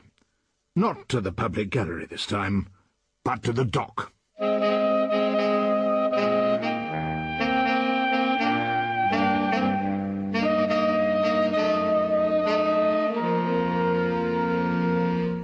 I'm sure that was all very clever of you, Rumpole. But when he killed the mother, why didn't he take the child then? Panic. I would say he panicked and got out of the country as quickly as he could. It was only when he heard that Neville J. Skeet had been arrested and charged with the murder that he felt it safe to come back to England. Seems rather risky. Oh, well, of course he took risks. He turned up at the Old Bailey every day, just to make sure that poor old ninth-day Elamite was going to be convicted. It was only when I'd cross-examined our Mr. Phelps, the Brixton Grass, that he thought Neville might just possibly be acquitted. So he decided to grab his son and shoot back to the Arab Emirates. But why did Miss Brewster still want to meet him at the flat? She'd sent the boy away. Why didn't she just stay clear of the whole business? I think she hoped he'd give himself away. She wanted him out of Cameron's life for a long time.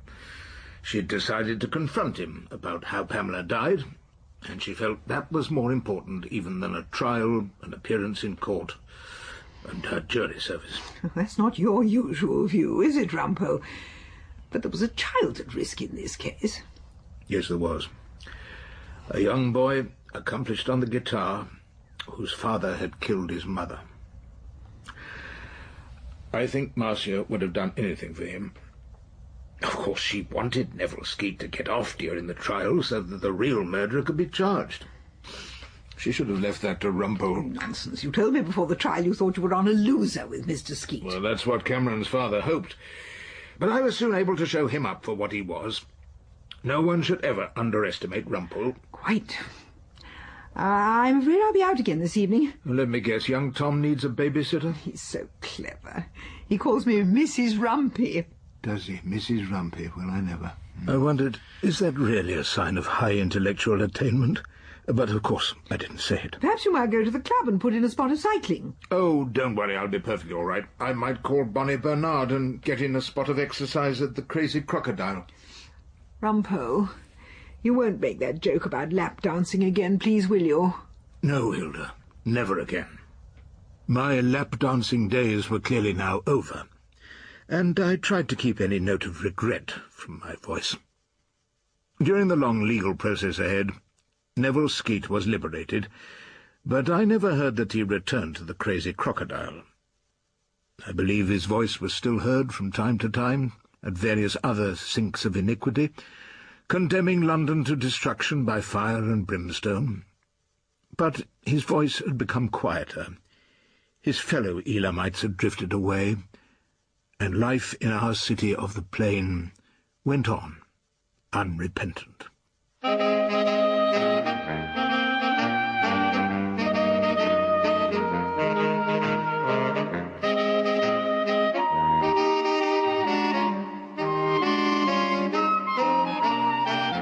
In Rumpole and the Vanishing Juror by John Mortimer, Horace Rumpole was played by Timothy West, his wife Hilda, Prunella Scales, Bonnie Bernard, Bruce Alexander, and Lucy Gribble, Sophie Thompson. Marcia Brewster was Marlene Sidaway, Neville J. Skeet was David Holt, Adrian Hoddenott, Sean Baker, and Mr. Parkin, Ewan Bailey. Justice Sloper, Ian Masters, Mr. Phelps, David Shaw Parker, and Christine, Hetty Baines. Rumpole and the Vanishing Juror was directed by Marilyn Emery. And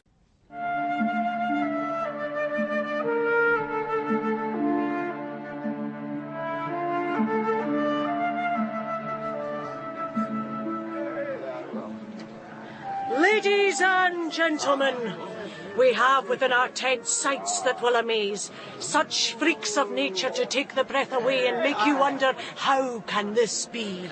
Inside, you will see Jojo, the dog-faced boy, Patrick, the Irish giant, Hairy Mary from Borneo. That's my wife you're talking about. No, cheek! Quite proper, madame. How dare a wee naff like that cast aspersions on your beauty? All right. But poor Mary is a tangled conglomeration of hirsuteness which will excite pity and terror in equal measure. And to follow, Anita, the living doll, the fat woman of Paisley. Same old stuff as last year. I shall present to you the wee pretender, a midget dressed as Prince Charlie, perfect in every detail. Bendy, the India rubber man. Eliza, the skeleton girl. You're paying good money for that rubbish. I realise, sir, that to see the ugliest man in the world, all you have to do is look in the mirror each morning.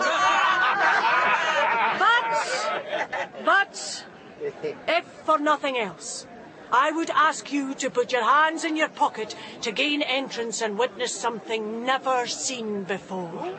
A sight so beautiful and tragic that it will stay with you the rest of your life.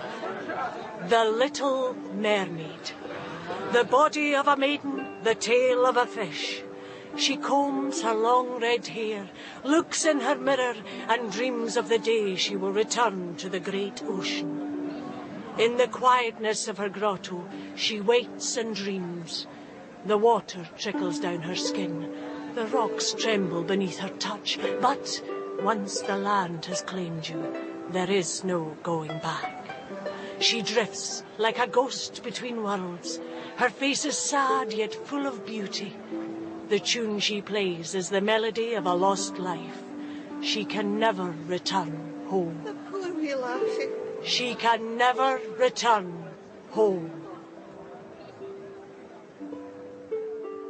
We are a mystery to ourselves and each other. I am James McCleavey, Inspector of Police, and quite properly recognised as such, but who knows what secrets I hug to my bosom that may change me in the twinkling of an eye. I might become a criminal, a libertine, or even join a Masonic lodge. Who can tell? It is the witching hour. I should be asleep, but too much coffee has put paid to that possibility. So now, rendered unable to partake of the communal slumber, I torment myself with unprofitable thoughts. Most thoughts are unprofitable. I thank God for boundaries. Otherwise you'd spill out all over the place like a leaky bucket. And yet, I have to admit, I am intrigued. Who is this stranger at the other side of my door, the uncanny visitor who may strip the certainties of this existence to the bone and reveal it to be no more than a mirage? Should I curse the bringer of such insights? Should I keep the door firmly closed? Or should I open it, and then arrest him where he stands? An attic room in the parish of Leith in the city of Edinburgh may not be the perfect place to have such thoughts, but I am having them anyway, and maybe it's the coffee I should be cursing. But one thing strikes me as a fierce proposition. When that weird world collides with yours, a thing changes shape. Madness dances in the wind, and the devil joins the party. And he aye plays the prettiest tune. Colette! Wait! Provide me a reason. I am not in your condition. Very few are. Such a rare feast. Now, I am your slave to command. Slaves litter my life. I want something stronger. I will give you the earth. I have been promised that before. Do you see? The moon has come out to join us. Now that's what I call a partner. Colette! Colette! If you leave me by myself, I'll starve in the wilderness. Come on, Slowcourt. Not born for this. I'm a sedentary fellow.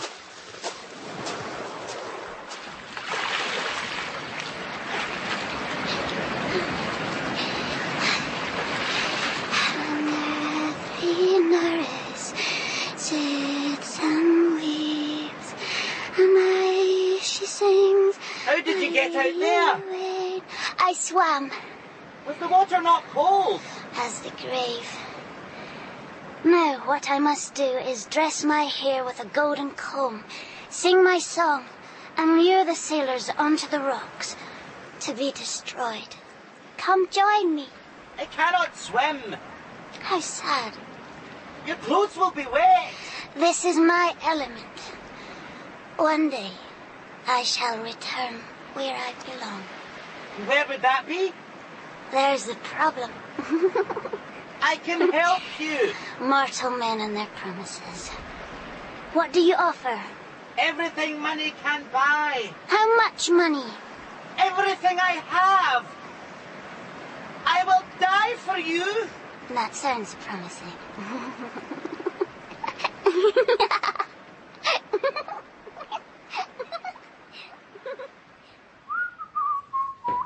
Fine morning, sir. Is it so, Mulholland? Is it so? When I passed by the Leith Links, did I not see the fair? You did indeed. Freaks and mountebanks. Nathan but mischief. You're not in a good mood, sir. I slept badly. I hoped when old Henry Steele died that would be the end of it, but no, his daughter Martha stepped into his boots, a most unbecoming pursuit for a woman. What about your friend Jean Brash? She keeps a party house. All Jean Brash and I share is a penchant for decent coffee.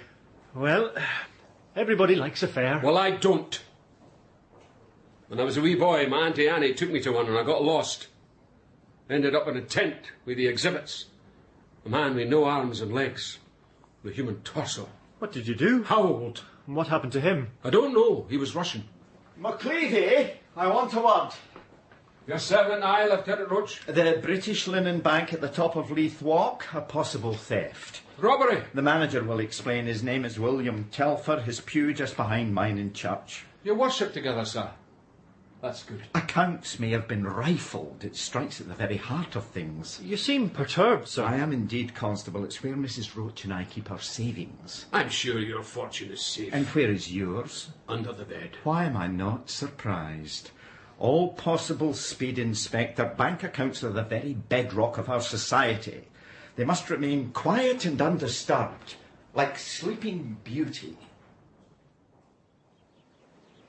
I don't know how you drink that stuff. It is the finest coffee, Hannah. Very fragrant. They're called soaks.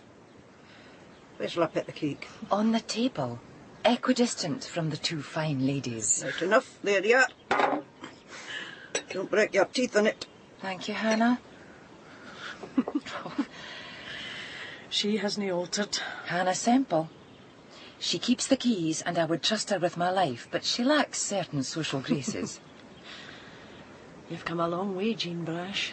And so have you, Martha Steele. I remember the first time I saw you, holding on to your daddy's hand. Just a wee girl, though he dressed you as a boy. I haven't changed. Nonsense. You're a fine-looking woman. Too big. Like a freak. Too big. The first time I saw you, like a princess covered in feathers. Professional attire. Your father had no right to bring you to that place, the Happy Land. It was a dive, rough and tumble. Oh, he all looked after me. And I knew every nook and cranny. So did I. One of the girls. And see you now. A grand house at the top of Leith, the Just Land. Premier body house in Edinburgh. And you own it. A woman of affairs. Fingers in many pies. I thank you for putting that business my way. You show it, they want it. You've made a killing out of love. I wouldn't call it love, exactly. Comes in many guises. Don't tell me Cupid has stuck his arrow in your backside. I'm afraid so. Who is it this time, Matty? Whoever will leave me twisting in the wind.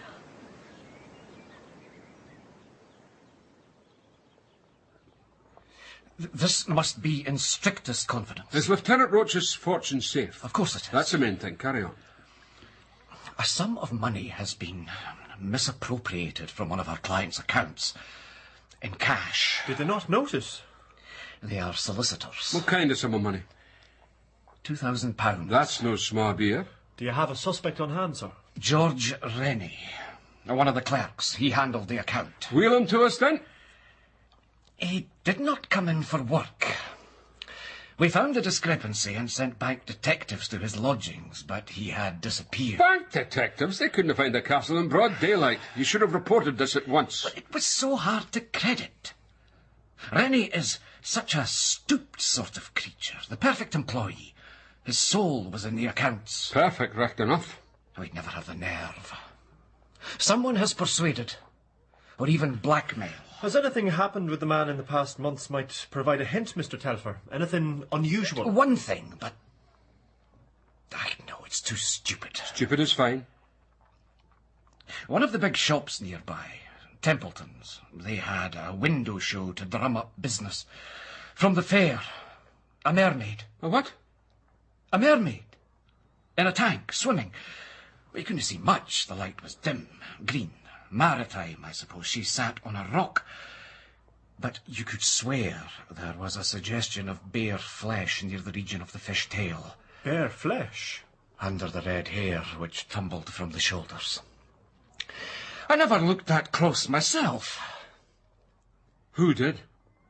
George Rennie. One of the clerks told me every lunchtime, every minute of the day he could, Rennie spent looking in that window. George Rennie had indeed vanished from the face of the earth. We checked his lodgings and all known places where the man was wont to go, but not a trace. All were agreed that he was a meek, feeble creature, bent double in apology for being alive, his only defining feature a moustache that looked as if it had died on his face.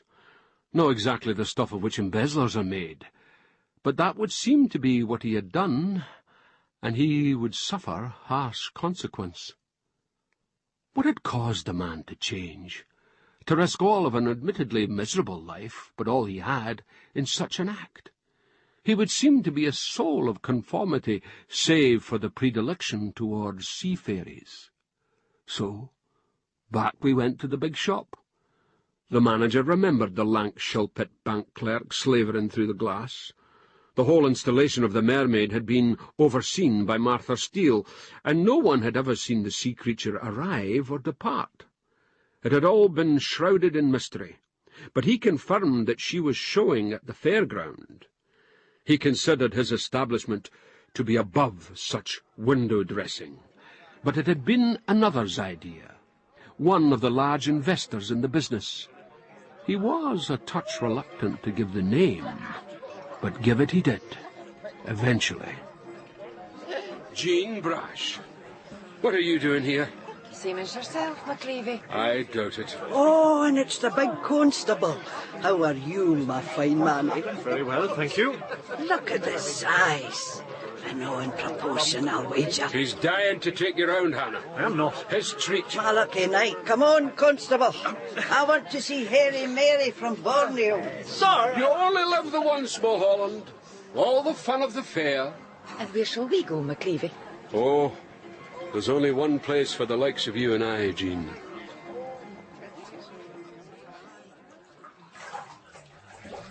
Is she not beautiful? What you can see. When I was a wee girl, in the gutter I came across this broken toy. A mermaid. She had but one eye. That's a pity. I kept her as long as I could. When she was taken from me, I cried the most bitter tears. Well, you got over it. I often see myself so, like a mermaid. Part one world, part another. Templeton's, that big shop in Leith Walk. Yes.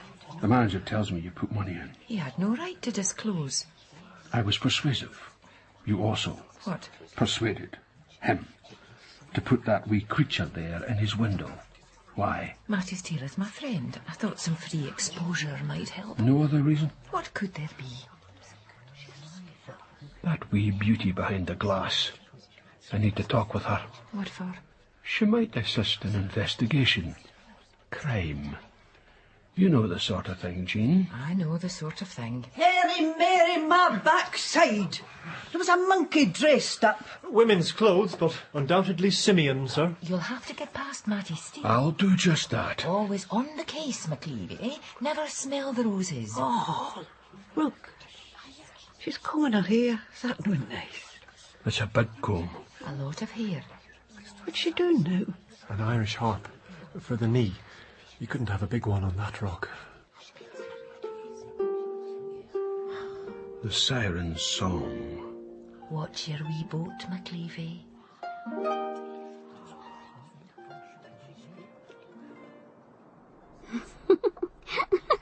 Sorry about the monkey, but I am a genuine specimen. Cross my heart. Where's your tail, then? I slip it off and on, as occasion demands. Oh, were you washed ashore? What? Mermaids usually are. Stranded. That's me, all right, in my wee caravan. Is your hair for real? Touch it and see. What do you want, Inspector? We have a public to entertain. With your freaks of nature, Miss Steele. In the window of that big shop, waggling your tail, did you happen to remark a strange, stooped individual? I did. Every lunchtime, nose pressed against the glass. A sad, sorry specimen. That would be him.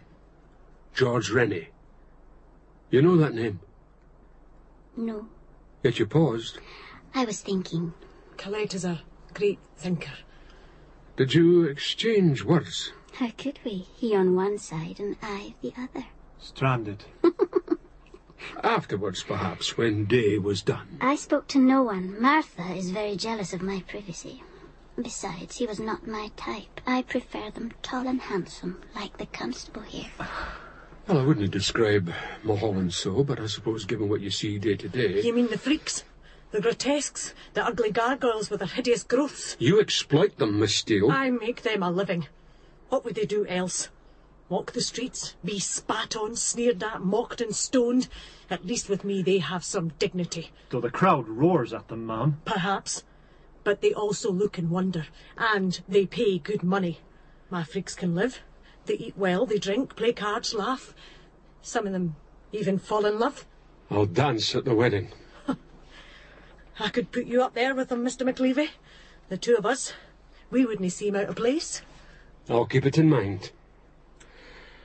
Well, I expect your public is waiting, Miss... Bonner. Colette Bonner. Was it the Irish coast? What? You washed up on? Somewhere like that. Come away, Mulholland. Inspector, this man, George Rennie, what has he done? He is a criminal. I shall bring him under. You sit in a fish tank. I lay down the law. Each to his own. Every cripple has his own way of walking. It's getting very Irish in here. Come away, Mulholland, before you revert entirely. When you leave the caravan, be careful of the steps. They're treacherous. I'm used to that. Tall and handsome, eh? And I have found one. Oh, have you now? His name is Alexander, and he is great in all senses.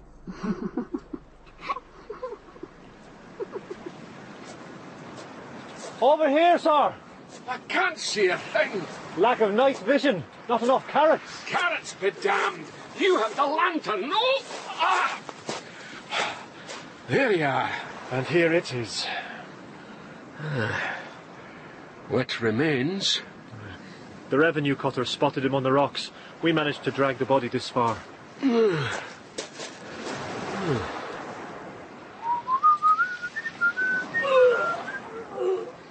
What is that? Constable Baxter's being sick. Right enough. Took a terrible pounding from the rocks. I've seen prettier sights. Not even his own mother would know him. Well, let's see if the corpse has anything to say for itself.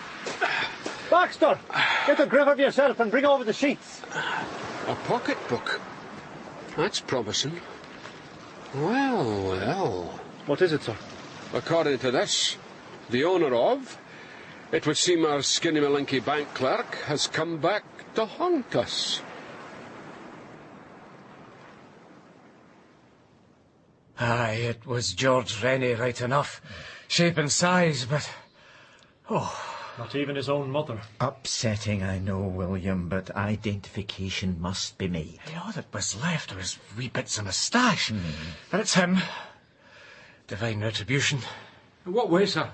Well, he stole from the bank and the good Lord punished him. And what did the good Lord do with the cash? There was nothing on the body. Oh, what a disaster. Perhaps the fishes have it. Rich fish. Well, that would seem to be the end in any case. It's another body on the slab. Did you see his nails? All crushed and broken. He must have clung on to the rocks, clinging for dear life till the good Lord reached down and smashed them off into the depths of hell. Crushed and broken. I saw them right enough. This Sabbath we will bow our heads, William, and give thanks to the Almighty. Aye. It's a pity about the money, though. How did he end up in the sea? Escaping, with his ill-gotten gains. Or his head bashed in by an accomplice, who then threw him to the waves, in which case, it's murder. You're never happy, are you, McCleavy? It's faintly possible, though.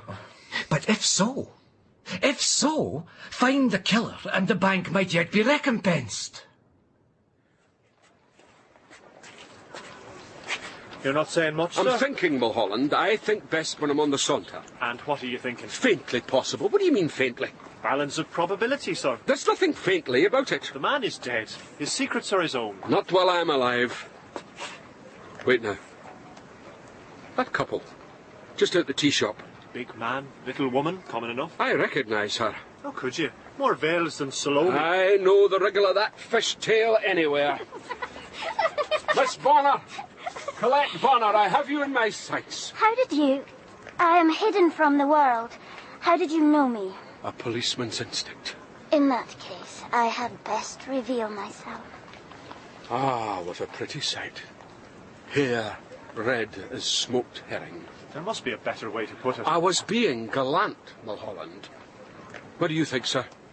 I'm not an expert on herring. Constable, Inspector, may I present my friend, Alexander Macbeth, recently returned from the New World. Macbeth? That's the name to conjure. Where in the New World? Chicago. What were you doing there? Making my fortune. In what? Beef.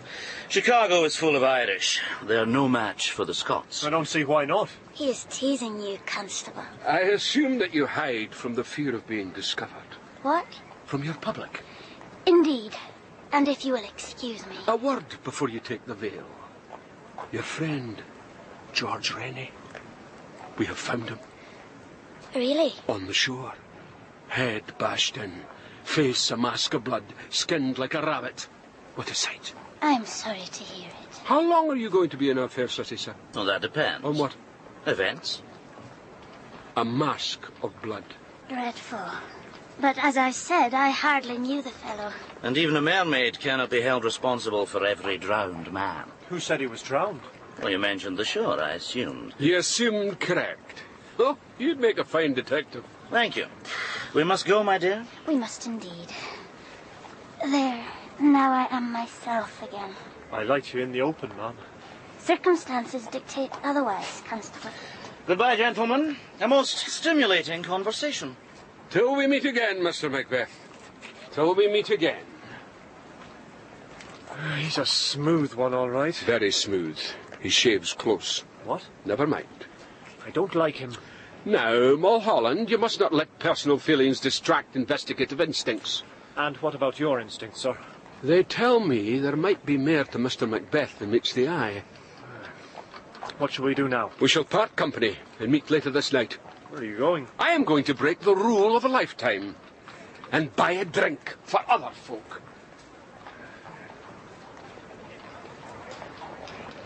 Did you kill him? Not at all. Nature beat me to it. Tell me the truth.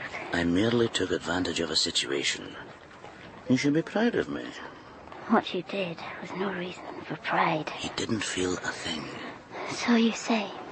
People die. People are born. You should know. So I should. God help me. The last night of the fair. Make a good show, then leave it all behind. That is the bargain. I shall be waiting in the harbour. Our boat will set sail, and we'll never look back. The money won't last forever, Alec. Plenty more in the new world. You and I will shake it from the trees. You're crushing me, and it's the middle of the street. I was overcome by love. Well, save the impulse. It's a long voyage. I shall be waiting. So be it. After this night, all things change. Here's to Cupid. Blind as a bat. Sharp wee arrows, though. Oh, is the whiskey too strong? No. Perfect. You don't have to glog it all at once. I'll remember that next time.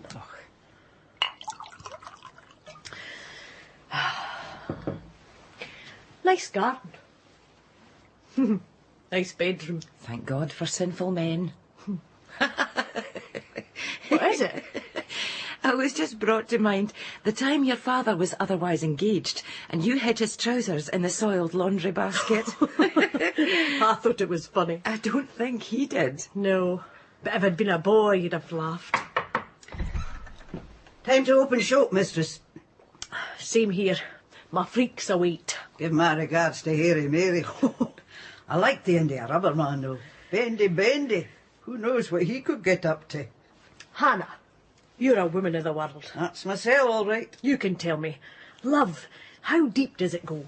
Depends what you mean. Answer the woman's question. Well, it always starts from the eyes, but then the eyes look somewhere else. You mean it's changeable? Just a passing fancy. Well, I thank you for that. Jean Brash, I kiss your hand. Like a braw gallant. Thank you both for the education. She's gay strange, that big lassie. Her father was a charmer, but he took his pleasures elsewhere. He brought Mattie to the various houses he frequented. That's nice. He would dress her as a boy. He always wanted a boy. She'd be safer that way, anyhow. Wouldn't you be too sure about that? Anyway, she grew up. Part one thing, part another. Like the sea beast. Like all of us. Can I ask what we're doing here? Observing. Observing what? Events. But nothing's happening. The fair closed hours ago. Then we'll wait a few more. It's comfy on this wee hill. It's freezing. If this fog gets any worse, we'll see nothing anyway. Aye, the sea har. That could complicate things. What are we waiting for, sir? I have an instinct that the answer to all this lies in that caravan down there. The Little Mermaid's caravan. An instinct. I was in the tavern earlier, where the bank clerks congregate. Broke the lifetime rule, bought them a drink. Not all, just Rennie's colleagues. One of them told me something very interesting.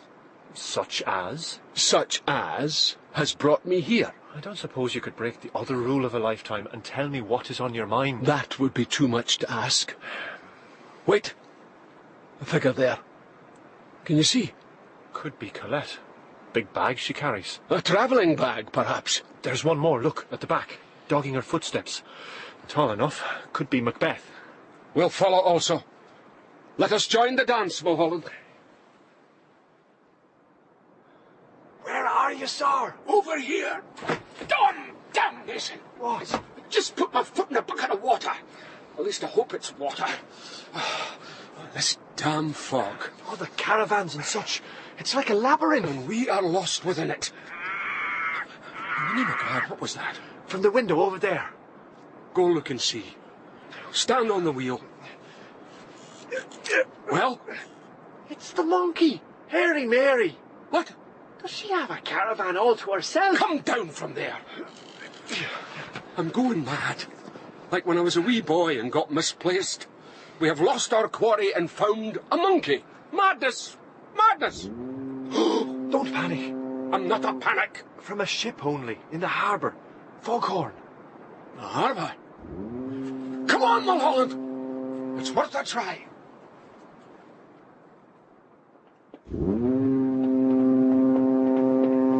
Colette!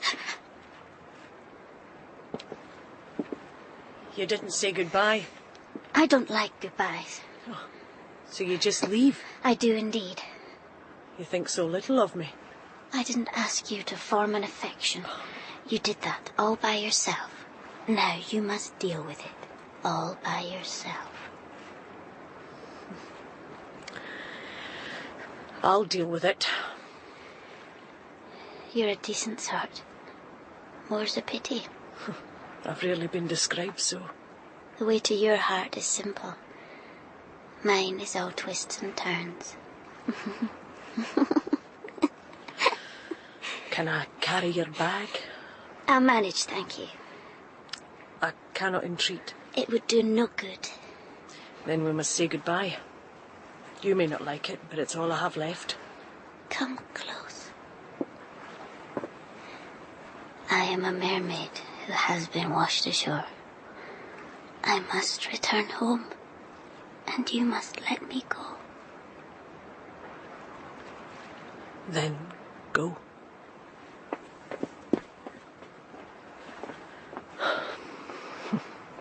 A sight so beautiful and tragic, ladies and gentlemen, that it will stay with you the rest of your life. The Little Mermaid. The body of a maiden, the tail of a fish. She combs her long red hair, looks in her mirror and dreams of the day she will return to the great ocean. The tune she plays is the melody of a lost life. As Mulholland and I made our way to the harbour, the fog grew so thick you could cut it in lumps. A pair of tarry breeks staggering from the tavern told us there was indeed a ship bound out for the New World early tomorrow morn. Her name was the Melusine, and while we walked up the pier towards her mooring, we passed a woman who sat there like a statue. Like a statue, save the tears rolling down her face. Matty Steele, in the hell of a private misery, best left undisturbed, though it showed we were on the right track. Even misery has its uses. We came to the ship, and the officer confirmed that there was indeed a cabin booked to a couple answering the description of the ones we sought. But the cabin was empty, and back we went on deck. The fog was making ghosts of us all, but towards the stern of the boat we found them. Colette Bonner and Alexander Macbeth, side by side. He handed a thick pocket-book, no doubt stuffed with the cash, to his light of love, and stood in front of her, fists clenched, handsome, smooth face set in defiance. But she was serenity itself. I wonder if anything ever surprised that girl. Good evening, Inspector. To what do I owe the honour? Murder, embezzlement, that sort of thing. You have to prove it. Easy done. That pocket-book you handed her. But it'd have £2,000 within. Less than that? You can make it up. You can put down your dukes. You're not in Chicago now. And I have my stick. He is my hero. Are you not, mister? I am indeed, and I can smash them to the ground. Then do it. Do it now. One blow, Mulholland. Oh. I'll hold. You cuff the hero. Sir, look. There's no escape, Colette. Oh, yes, there is. I may return to my mother's bosom. Dive to that sea, it will kill you. I am of its element. There's no need, ma'am. He's right, Colette. A pretty girl, the judge will go easy. But Beth can get all the blame. They'll cut off my red hair. They did it once before. Goodbye, Inspector. Such a pity. You on one side, I the other. Do it, my darling one. Shut up, you. Oh! Goodbye, Inspector. It's a long way down. I can save her. Save what? She's gone. There's nothing but deep fog and an ice cold sea. But, sir... She'll freeze to the bone. Her clothes will drag her under if nothing else does. You will never find her. She is dead. You will never find her. But I have you to recompense me. Do I not, Mr. George Rennie?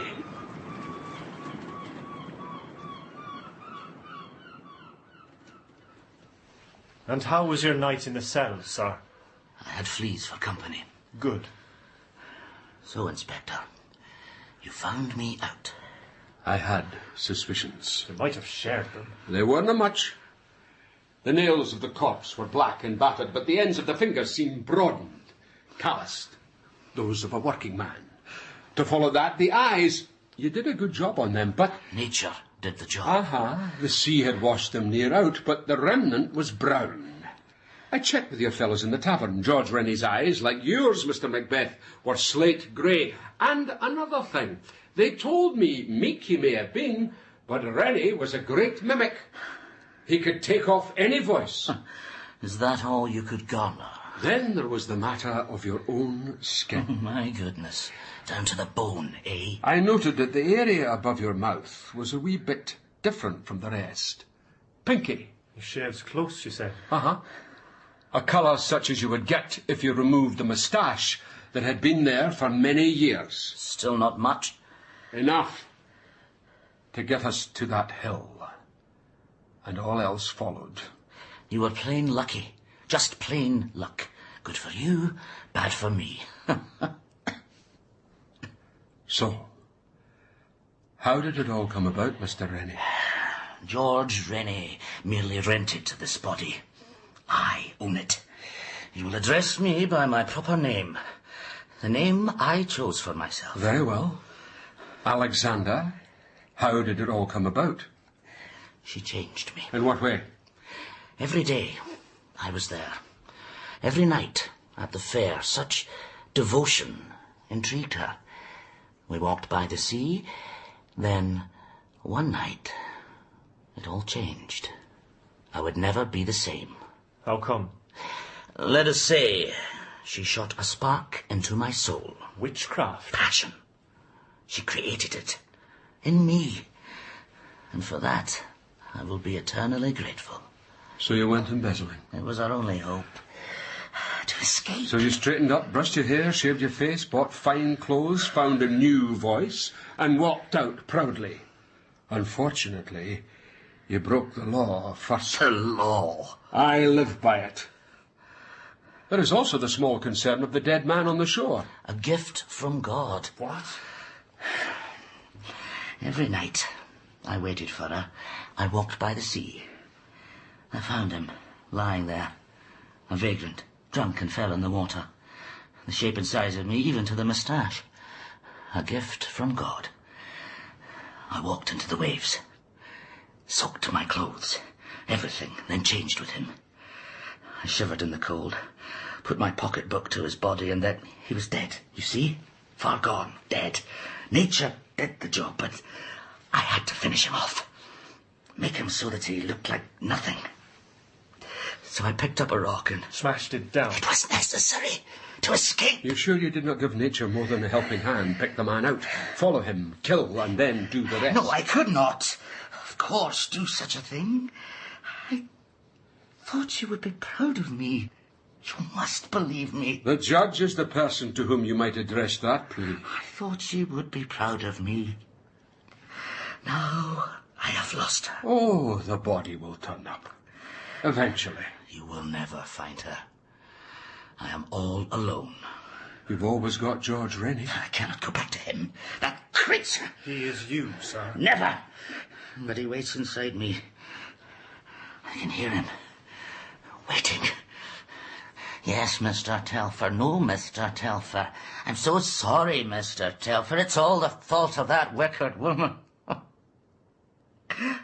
I'll die for you, my darling.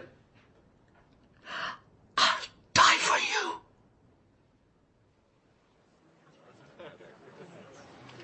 you. Lieutenant Roach, a moment, sir. Ah, Mr. Telfer. A fine sermon. If a trifle long. You have to hammer it home. The minister certainly does that. How to Babel. What a message, eh? Ah, indeed. Man must never strive further than God intends. DeWitt, I can still scarce believe it. An understandable attitude. When I went to identify the man, for sure this time, he laughed in my face, in his own bank manager's face. Demented. He does seem somewhat changeable. Demented. I don't suppose there's any sign. I am afraid not. Never mind. She may yet rise to the surface, bloated with my money. Anything is possible. But if not, what am I to tell my superiors? My advice is to tell them, for what it is worth, that the whole thing, from beginning to end, has been a complete mystery.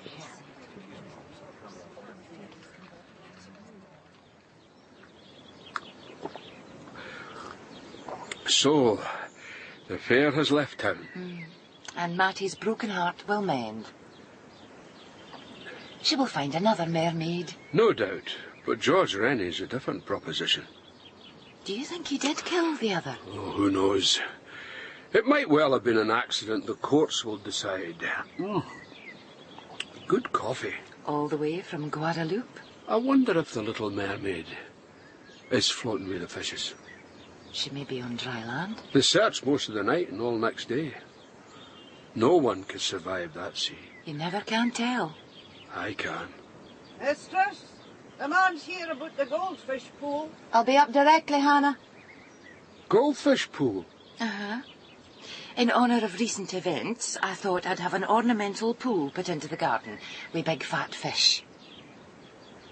What if a heron comes calling? I'll shoot it. Anyhow, you never know what you might find swimming around in the water. You never can tell.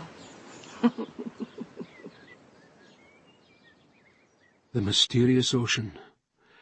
It stretches all the way from Leith to the New World. The mermaid may yet reach her destination. George Rennie, however, may always drift between two identities in a single body.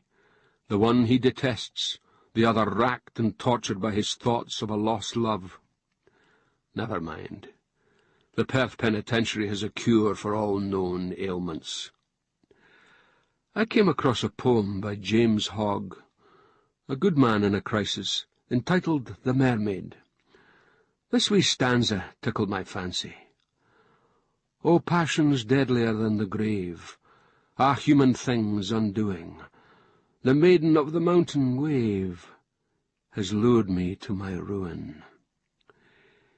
You could look into Colette Bonner's eyes, into the depths, and she would take you further and further from the safety of the shore. How did she do it, I wonder? How did she effect such a change in that crushed soul? Or perhaps was it more that Alexander Macbeth was just waiting to be born, the stranger at the door? You must hold the mind fast. You must always be on guard, like a policeman in the darkness of the night.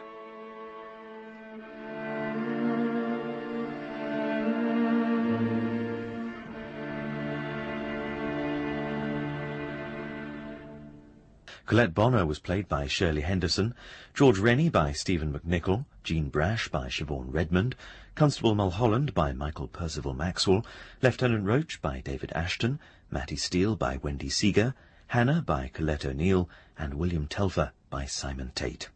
Other parts were played by members of the cast. McCleavey was written by David Ashton and directed by Patrick Rayner.